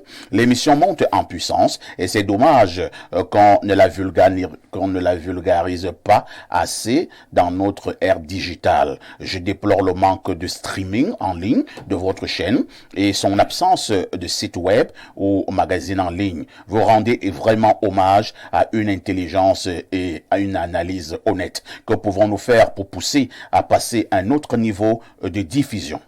Oui, mais parfois ici, Oui, Blairu. ce téléspectateur qui vient de nous écrire, s'il peut se rapprocher de moi, D'accord. même par appel téléphonique, sur ma page Facebook, nous avons véritablement besoin d'exister de cette façon-là.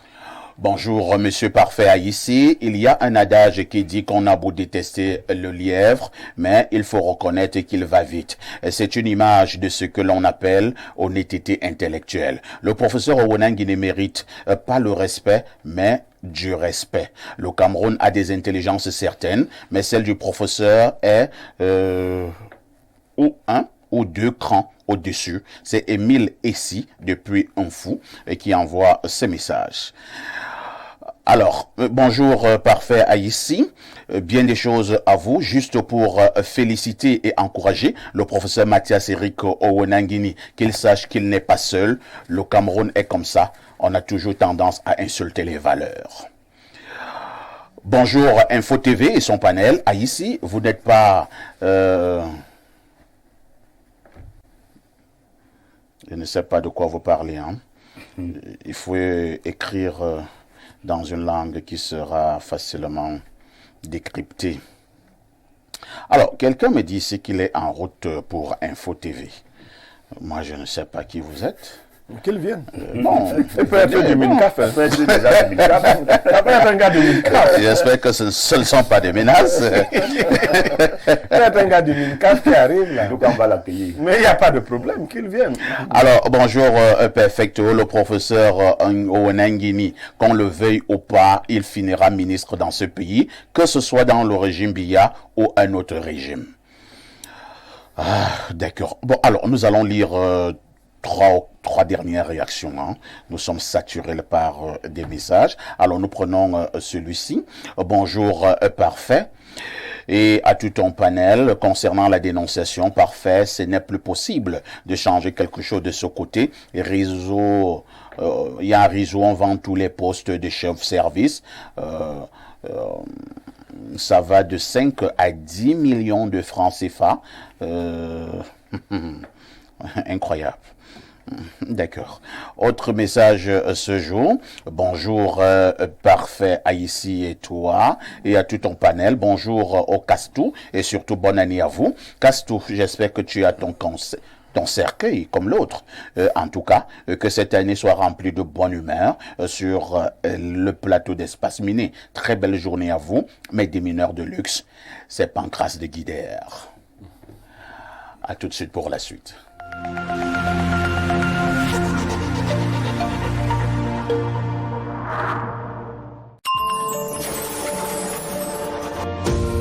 Le luxe, le chic et le beau à votre disposition grâce à la Société immobilière du Cameroun qui met à votre disposition au quartier Hippodrome à Yaoundé la résidence L'Infundi. La résidence L'Infundi. La résidence L'Infundi est un immeuble constitué de 152 appartements au standing de type T1, T2, T3, T4, T5 et T6 avec des surfaces utiles allant de 18 à 445 mètres carrés et d'un espace de commerce d'une surface globale de 954 mètres carrés. La résidence L'Infundi, c'est 4130 mètres carrés de parking pour 134 places, 3070 mètres carrés d'espace commun, 4 ascenseurs, 2 groupes électrogènes de puissance globale de 800 kVA, un forage, un système de sécurité incendie, une bâche d'eau et une station d'épuration. Réservez et achetez dès maintenant votre appartement au standing ou votre espace de commerce. Pour toute information, contactez la division commerciale et marketing de la SIC au numéro 695 89 98 49 695 89 98 51. Société immobilière du Cameroun, la volonté de mieux vous loger.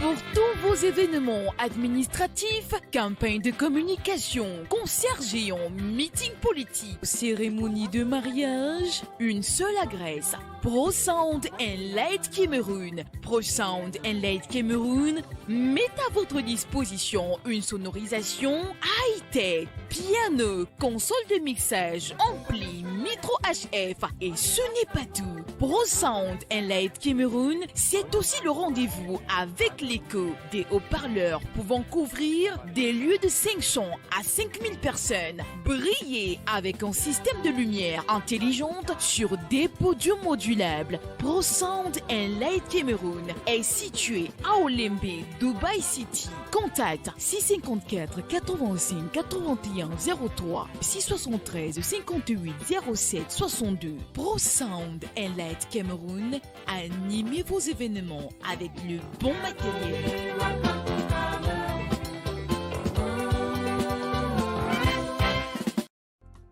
Les éditions Aminata Sofal ont le plaisir de vous annoncer la parution d'une œuvre littéraire exceptionnelle, étude intégrale d'un chef-d'œuvre romanesque d'Idrissa Sogor-Kodio. Cet ouvrage analyse, avec profondeur, fils de prélat, le roman emblématique d'Armand Claude Abanda, écrivain camerounais de renom et titulaire de la chaire UNESCO d'Afrique centrale accestique. Ce récit, écrit en classe de terminale, traduit en italien, et enseigné au Gabon et au Congo-Brazzaville, incarne les idéaux de l'humanisme et du panafricanisme. Un livre de référence pour élèves et étudiants et un livre de chevet pour tous les amoureux des belles lettres. Cette étude s'inscrit dans la continuité d'une réflexion initiée lors du Festival international du livre et des arts assimilés du Bénin en octobre 2024. Idrissa Sogor-Kodio, écrivain et critique littéraire sénégalais, est reconnu pour sa plume panafricaniste et son engagement pour les lettres africaines. Lauréat de nombreux prix prestigieux, il nous offre ici une œuvre lumineuse dédiée à tous les amoureux de la littérature. Découvrez cette analyse captivante et laissez-vous inspirer par la richesse de la littérature africaine. Disponible dès maintenant aux éditions Aminata Sofal.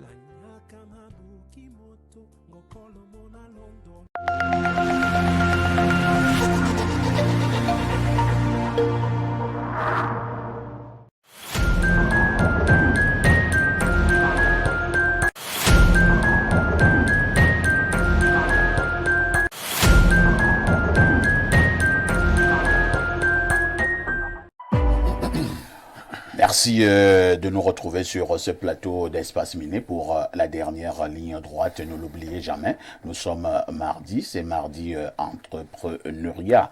Lundi, c'était lundi politique. Mercredi, ce sera demain, naturellement. Et ce sera mercredi diaspora, jeudi spiritualité, vendredi société. Et parlant justement de l'entrepreneuriat ce matin, un angle a été choisi, magie et entrepreneuriat vont-ils de pair? Je commence par Joseph Zambo, comme d'habitude, qui nous plante le décor.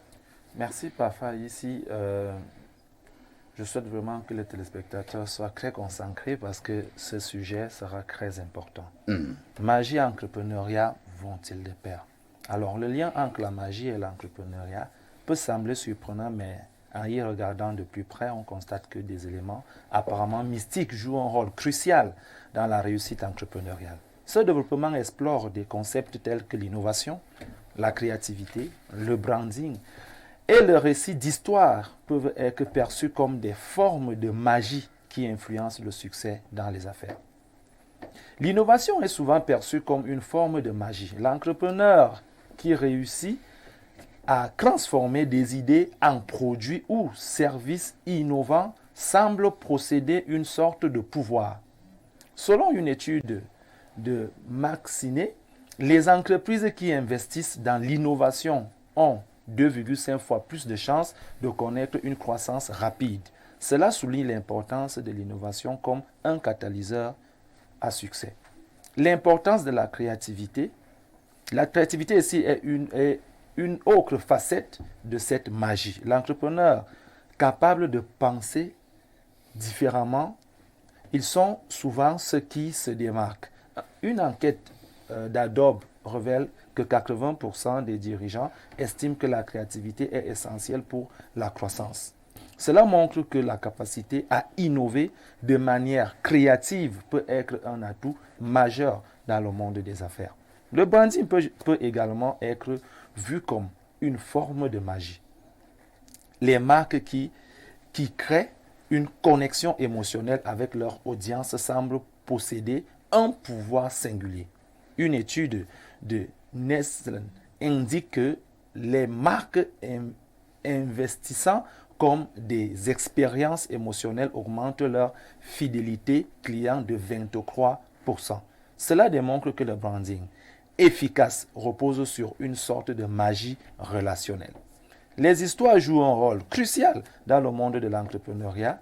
Les entrepreneurs qui racontent des récits captivants parviennent souvent à capter l'attention de leur public. Et une étude de Harvard Business Review a montré que les histoires augmentent la monétisation des informations de 22 fois. Cela prouve que la narration peut être une forme de magie dans le marketing et la communication. Les défis réels de l'entrepreneuriat. Il est essentiel de noter que malgré la présence de cette magie, l'entrepreneuriat comporte également des défis. Selon le Bureau of Labor Statistics, environ 20% des nouvelles entreprises échouent au cours de leur première année et près de 50% échouent au bout de 5 ans. Cela met en évidence que le succès repose non seulement sur des éléments magiques, mais aussi sur des stratégies solides et des décisions éclairées. Vous soutenez donc la magie en entrepreneuriat? C'est même la magie qui est la preuve que l'entrepreneuriat existe. Julien, Maxime, vous êtes d'accord? Parfois ici, il y a un problème ici dans la définition de la magie.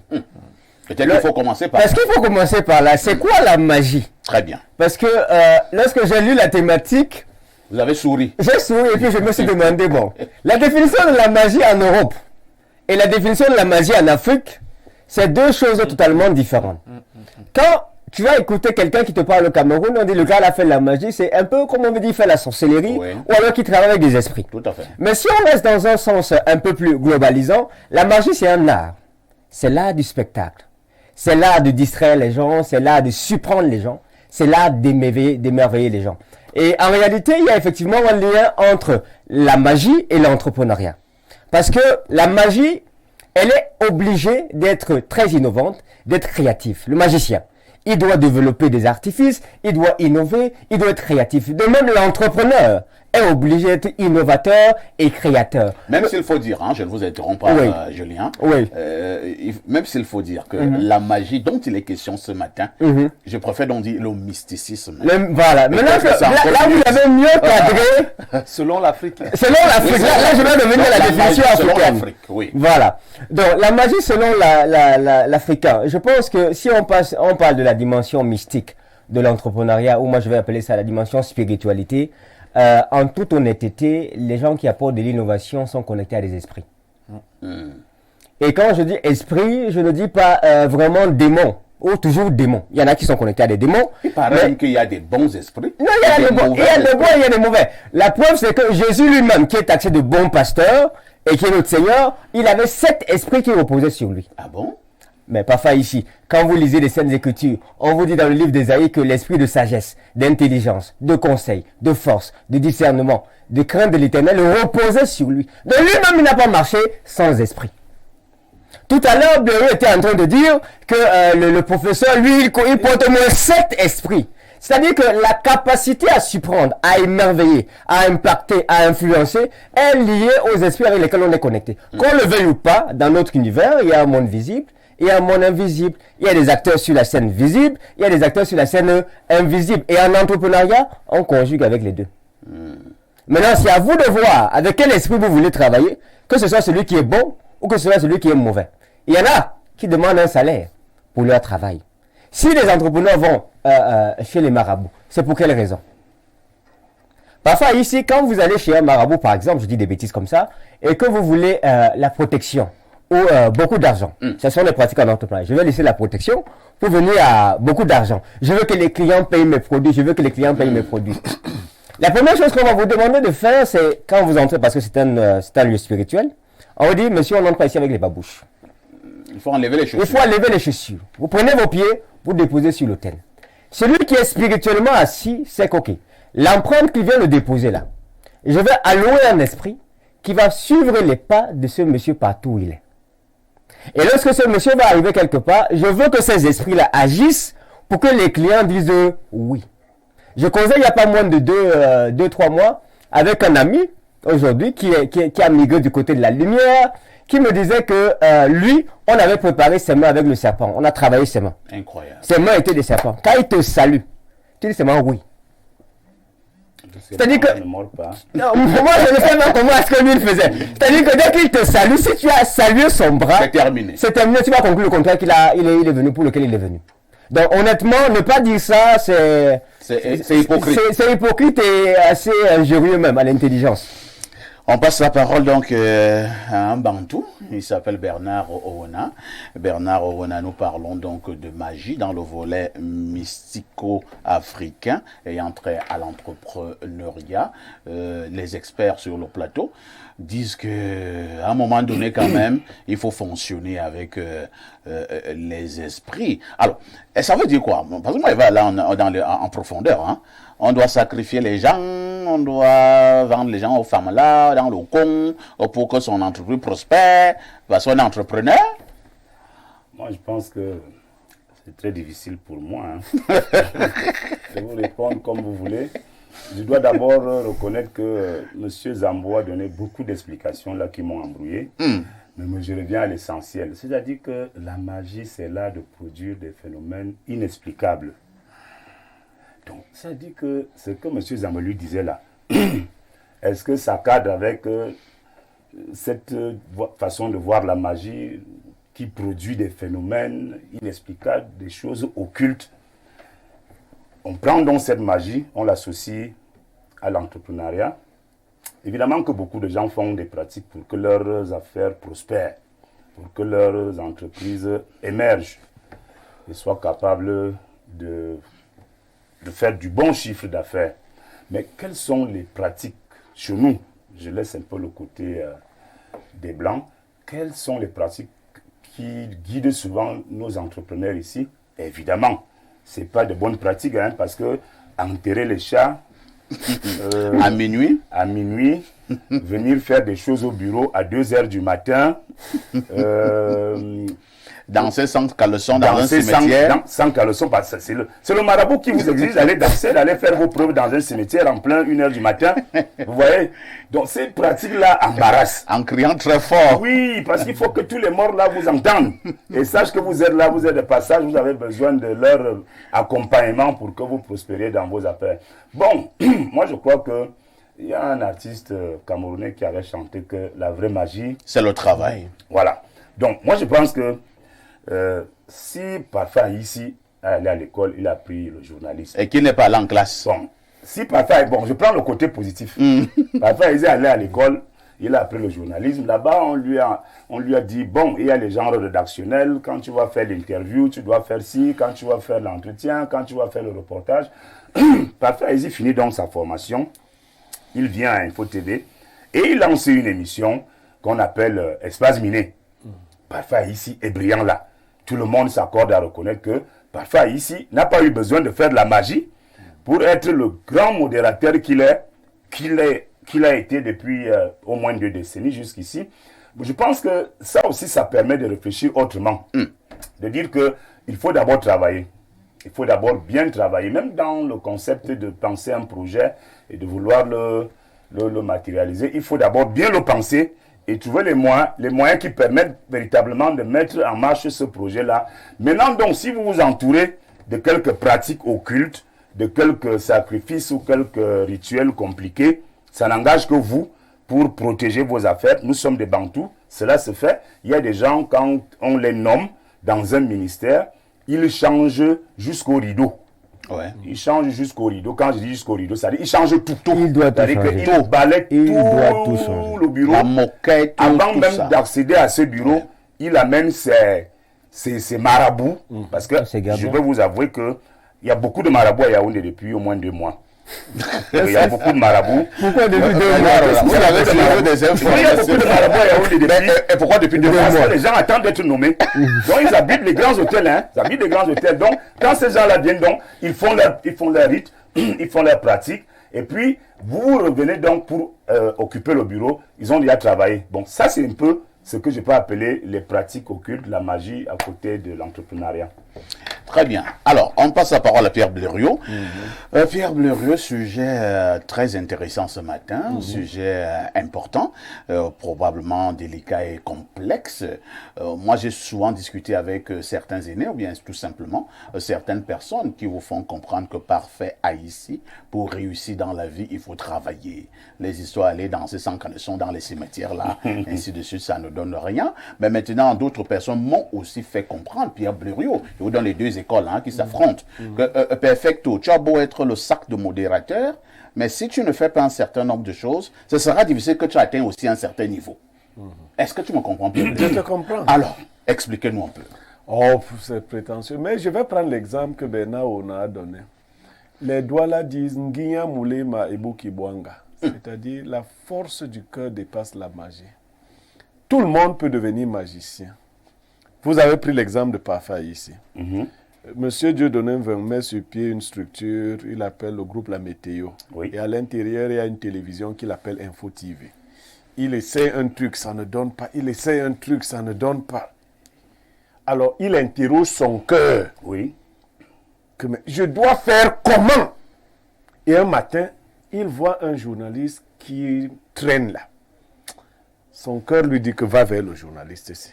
C'est la magie. Oui. C'est la magie. La magie du cœur. Oui, Ngiya Moulema. Il va. Je ne parle pas. Le cœur lui parle et il obéit au cœur. Il pioche à ici. Aïchi commence à faire comme une femme qu'on veut draguer. Elle fait comme ça. Son cœur ne fait que lui dire que voilà. Accroche-toi là. Il y a un truc là. Il s'accroche. Finalement, il convainc Aïssi. Aïssi, ça c'est la magie de Dieu donné 20. Aïssi dit d'accord, j'arrive. Aïssi passe du temps souvent avec un type qui est un peu bizarre. Il sait que. Il dit aussi au type là que je pars là-bas, on m'a appelé. Accompagne-moi. Ouais. Il part dire à Dieu de nous dire non. Je t'ai appelé ça. C'est encore qui là-bas. Aïssi dit que non. J'ai dit que j'ai besoin de je dois venir. Aïssi, ce n'est pas la magie. C'est la magie. C'est la magie. Parce que tu te dis que le type, si. Et depuis que les gens voient ça, pourquoi ils combattent ça? C'est parce que c'est la magie. C'est le tandem là qui est magique. On écrit à ici, c'est pas toi de Niémec. On écrit à Niémec, devient DG, fait comme ça. Comme le poids.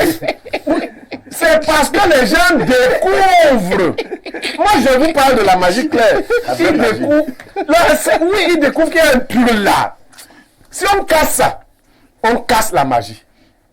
Et je quitte Dieu donné pour atteindre. Si vous n'avez pas une grande intuition, vous ne pouvez pas être un grand entrepreneur. Il y a des gens qui peuvent entrer dans votre entreprise juste comme client usager.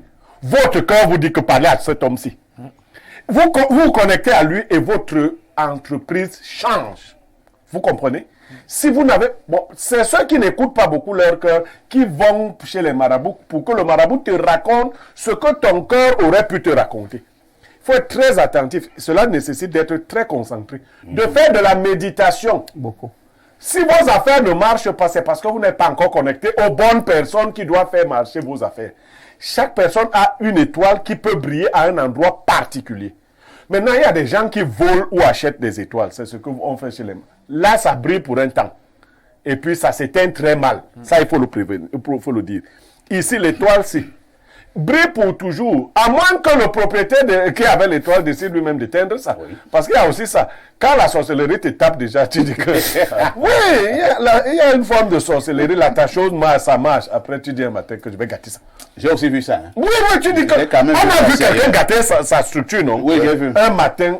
Lui-même commence à casser. Il commence à casser ça. Les gens lui disent que, hey, qu'est-ce que tu fais? Qu'est-ce que tu es en train de faire comme ça? Il dit non, nul n'est indispensable. Il casse encore. Non.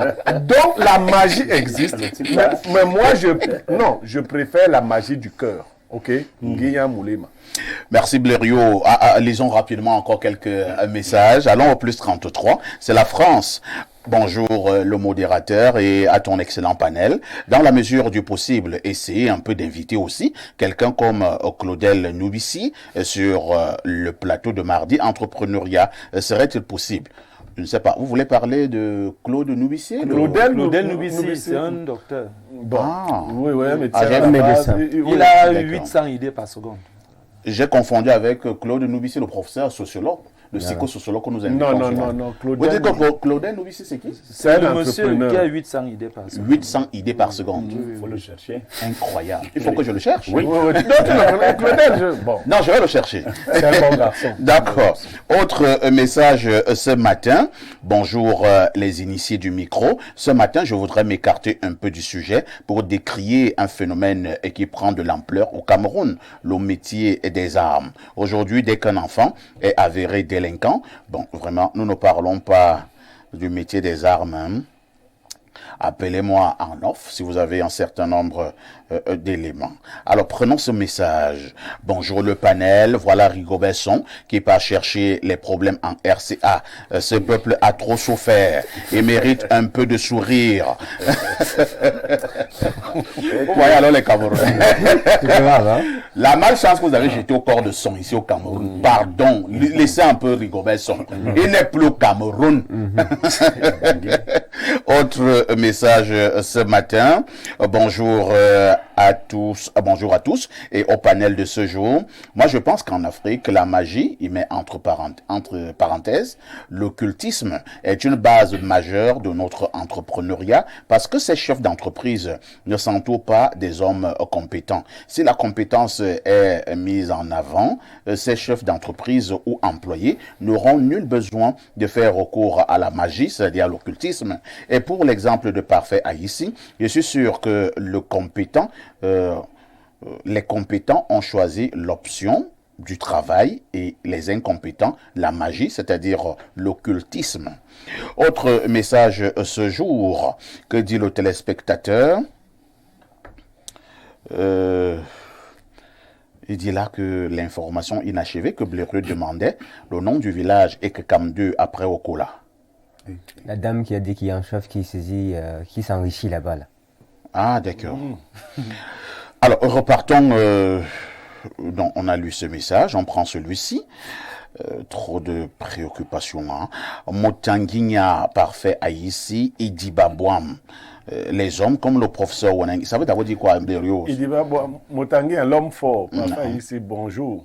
Idiba Boam. Bonjour, d'accord. Les hommes comme le professeur Wanangini sont uniques et exceptionnels. C'est mon modèle et futur homme d'État hors du commun. Nous sommes dans un pays où les valeurs sont bafouées et la médiocrité valorisée. Ce pays se fera avec les hommes et femmes comme le professeur Wanangini. Il est indiscutablement l'avenir de notre pays. C'est signé Cyril à Douala. Ouais, je t'ai envoyé un message et un numéro de Claudel Nobissi. Effectivement, je viens de le voir. Voilà, donc, et j'aime te dire que c'est une très grande journaliste qui est scotchée tous les matins et qui nous suit, qui me l'a envoyé dès qu'elle a suivi cela. Merci beaucoup. Hein. D'une autre chaîne, hein. Ah bon? Une très grande journaliste. Hein. Ah bon? Elle est scotchée tous les matins. La chaîne est basée à Yaoundé ou bien à Douala? Je ne te dis pas plus. Douala. Mais c'est juste l'information. En général même.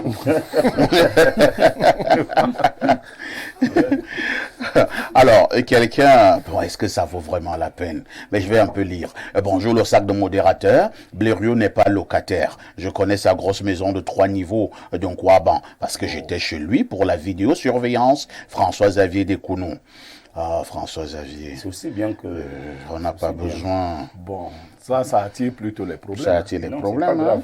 Il ne faut pas qu'on aille agresser Blériot.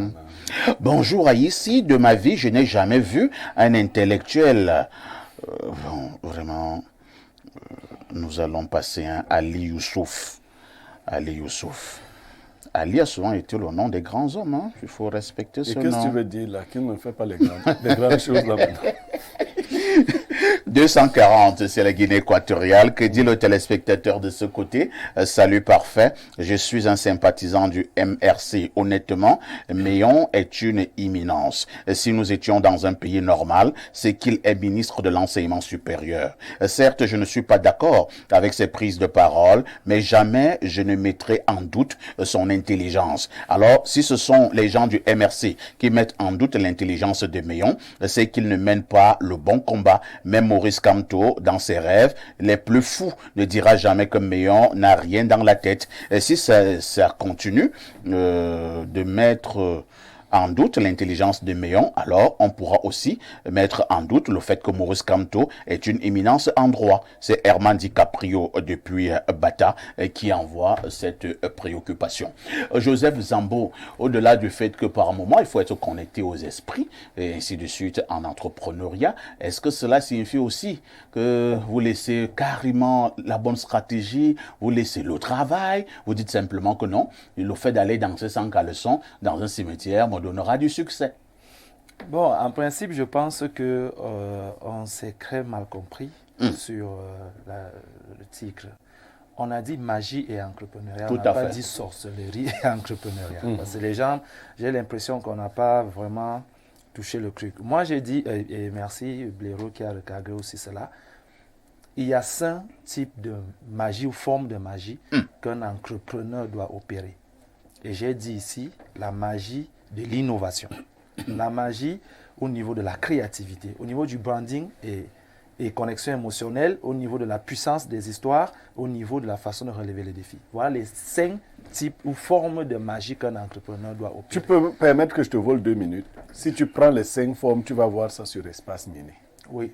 Tu verras l'innovation, tu verras le branding, tu verras la communication humoristique. Tu verras... Attends, pourquoi les gens imitent? Bon, c'est vrai, ils n'ont pas un consultant planétaire. Bon, je m'en excuse, parce que bon, si on fouille, on trouvera. Mais ils sont rares. Non, c'est tout ça. Quand tu dis faire la télé autrement, les gens suivent la télé. Quand c'est Aïssi qui présente, ça devient trop facile. Ce sont les grands présentateurs qui me le disent. Hein. Ce n'est plus lourd, ce n'est plus institutionnel. Les gens se mettent là comme s'ils vont mourir. Ils bougent seulement de la tête. Non, c'est tout ça de la magie. Exactement, et je crois bien que la définition la plus simple de la magie, c'est simplement une science qui n'a pas encore trouvé une explication. Donc une science non expliquée est une forme de magie. Et pour le moment, Espace Miné n'a pas encore pu être expliqué, raison pour laquelle c'est une émission magique. C'est simplement ça. Et ce que moi je demande aux entrepreneurs de faire, c'est de savoir que tu ne peux pas devenir un grand entrepreneur si tu n'es pas capable d'aller au-delà des choses qui sont normales. Parce que quand on parle par exemple de l'innovation, être capable de transformer une idée en un produit. C'est pas facile, hein? Mais vous racontez quoi? Mais il y a des moments, essayez un peu de vous asseoir, la personne qui a pensé au cure-dent. Ouais. Mais lui sort d'où avec une idée aussi stupide et créer cette affaire-là qui est posée sur toutes les tables dans le monde. Imaginez des idées folles comme celui qui a pensé qu'on pouvait créer un appareil pour appeler 2 personnes, le téléphone portable. Mais la caméra, l'appareil photo, la calculatrice, les voitures, l'ampoule, c'est ça qu'on appelle de l'innovation. Et ça ne relève pas du commun des mortels. On ne s'assoit pas un matin, je vais créer une ampoule. Et on s'en va la créer. Ce sont des esprits élevés. Ce sont des esprits élevés. Il faut bien dormir. Et encore que c'est des personnes qui ne cherchent pas de l'argent. Parce qu'on a des entrepreneurs stupides là qui ne parlent que comment devenir milliardaire, comment devenir... C'est la stupidité parce qu'un entrepreneur ne travaille pas pour devenir milliardaire. Il doit opérer, il se sent à l'aise lorsque ces 5 formes de magie opèrent à longueur de journée. Il veut toujours innover, il veut toujours créer un branding, il veut toujours relever des défis. Il veut tout se sentir à l'aise d'exercer ces 5 formes de magie chaque jour. Raison pour laquelle jusqu'à aujourd'hui, Elon Musk ne fait que créer des choses. Il est le milliardaire qui a reçu un argent qu'aucun Américain n'a jamais reçu sur cette terre. Il a dépassé le seuil d'argent qu'aucun humain n'a reçu, Elon Musk. Mais jusqu'aujourd'hui, il vient encore d'être nommé ministre. Il vient encore de créer de nouvelles machines. Pour dire un entrepreneur est quelqu'un qui opère une magie de faire des choses que personne ne fait. C'est ça la magie. C'est ça la magie. Et là, on repasse la parole à Maxime Julien, qui n'était pas très loin de cette posture tout à l'heure. Hein. On insiste donc qu'il faut faire un bon distinguo entre la magie de l'innovation, la magie de certaine élévation d'esprit et la simple magie qui consiste à aller vendre les gens au village pour avoir du succès à Yaoundé. Je ne pense pas qu'elle est simple, cette magie-là, pas faire ici. Elle n'est pas simple. Tu vas demander le journalisme à quelqu'un qui ne sait pas parler. Voilà. Donc, je crois que, bizarrement, tout ce qui est dit est interconnecté. Ouais. Tout ce qui a été dit est interconnecté. Parce que, je prends un exemple simple. Pour vous dire qu'il y a toujours une connexion avec le monde invisible. Ouais. Parce que le monde invisible, le magicien, il t'émerveille. Il est parti voir quelque chose qu'on ne voit pas. Et il vous l'apporte. Et je dis bien, quand tu vas en profondeur, c'est connecté à un esprit. Je prends un cas simple qui m'a permis d'accumuler mes 2 diplômes d'ingénierie ou d'être en mesure de fabriquer un certain nombre de choses. Moi, je prends des minéraux et je fabrique un certain nombre de choses. Mais pour comprendre comment j'ai fait pour arriver à ça, je vais étudier le type qu'on appelle le roi Salomon, qui a reçu un esprit de sagesse. Je vais écouter sa définition de la sagesse. Salomon dit, la sagesse, c'est la connaissance des propriétés d'un élément. Ça veut dire qu'en réalité, tu prends un élément, tu commences à examiner toutes ses propriétés, ses caractéristiques, et puis là, tu découvres qu'en mélangeant tel élément avec tel élément, ça produit ça. C'est là que tu découvres qu'en réalité, parfois ici, pour faire le din, on utilise une pierre qu'on appelle le corindon. Est-ce que vous saviez qu'avec de l'argile, on fabrique les médicaments? On fabrique les fusibles à frein de moto. Avec l'argile, on fait les traitements cosmétiques. Avec l'argile, on fabrique même il y a ce qu'on appelle la céramique technique militaire. Pour fabriquer la fusée, on utilise des argiles.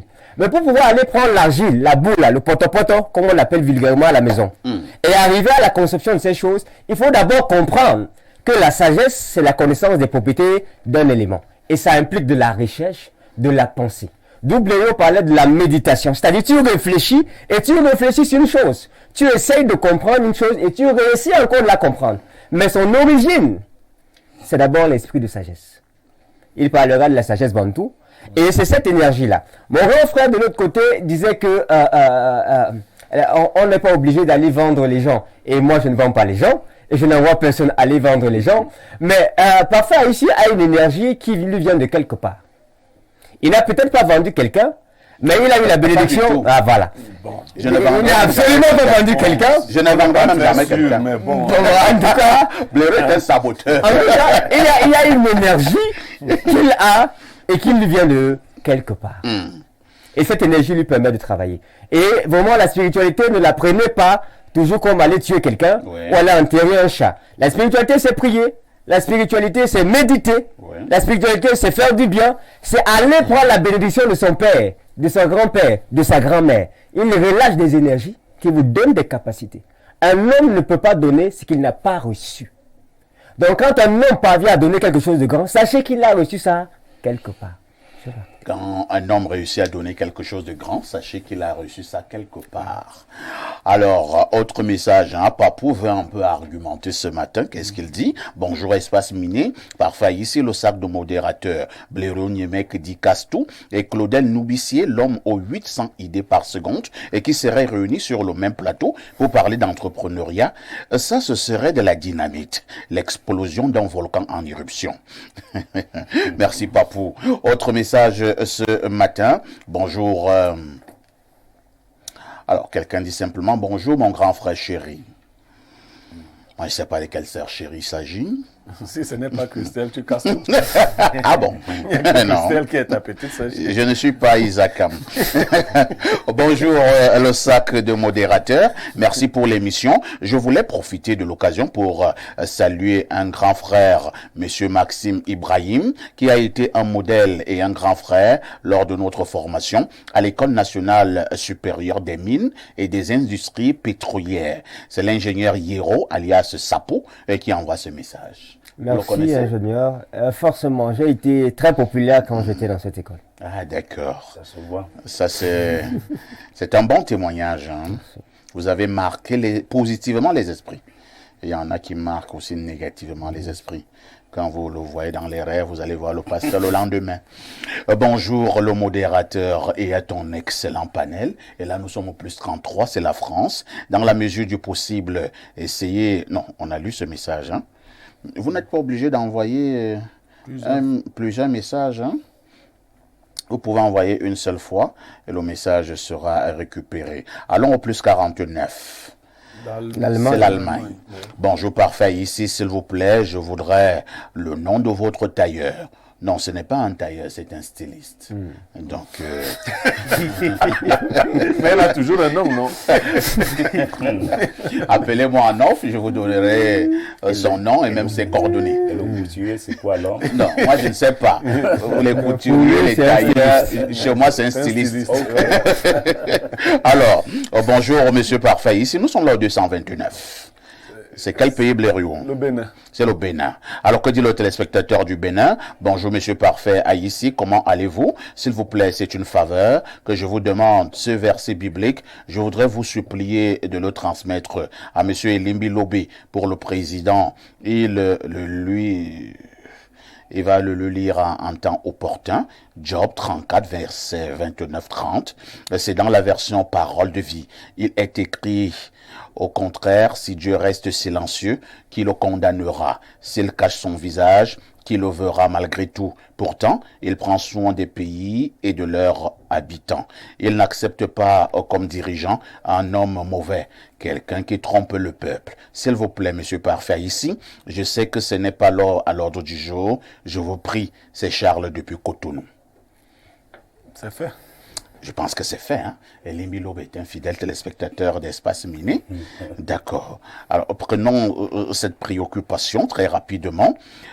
Bonjour Espace Miné, les entreprises qui ont évolué en utilisant des pratiques contraires à l'éthique et à la morale, en consultant des marabouts, leurs entreprises sont régulièrement impliquées dans des accidents de travail par exemple, car ces pratiques ont entraîné des conséquences négatives pour les ouvriers et la société dans son ensemble. À chaque fois, on entend de loin la sirène des ambulances qui retentit régulièrement, presque tous les jours en venant de ces entreprises.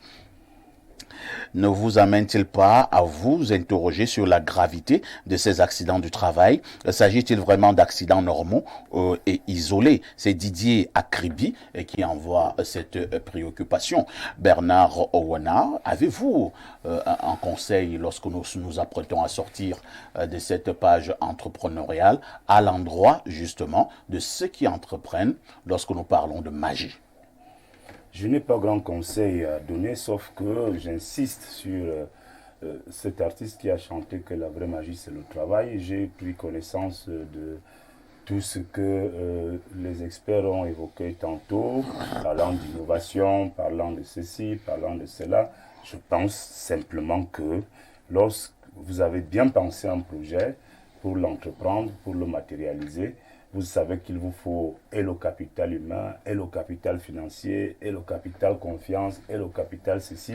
Quand vous avez réuni tout cela, il peut donc arriver que sur le plan spirituel, que vous mettiez dans des conditions où vous pouvez penser à vous protéger, à protéger votre business pour que les affaires marchent plutôt bien.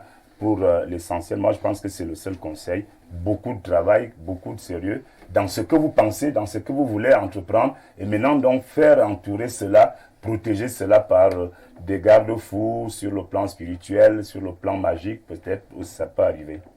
Merci Bernard Oona.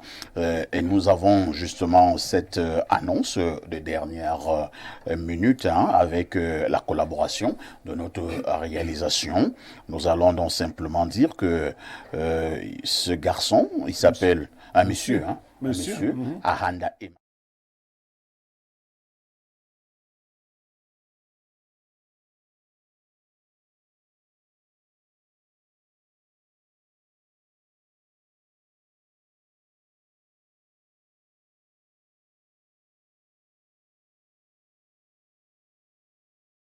Vous avez donc le 6 71 54 91 01 ou encore le 6 99 44 76 73. Je reprends les numéros de téléphone, le 6 71 54 91 01 ou le 6 99 44 76 73.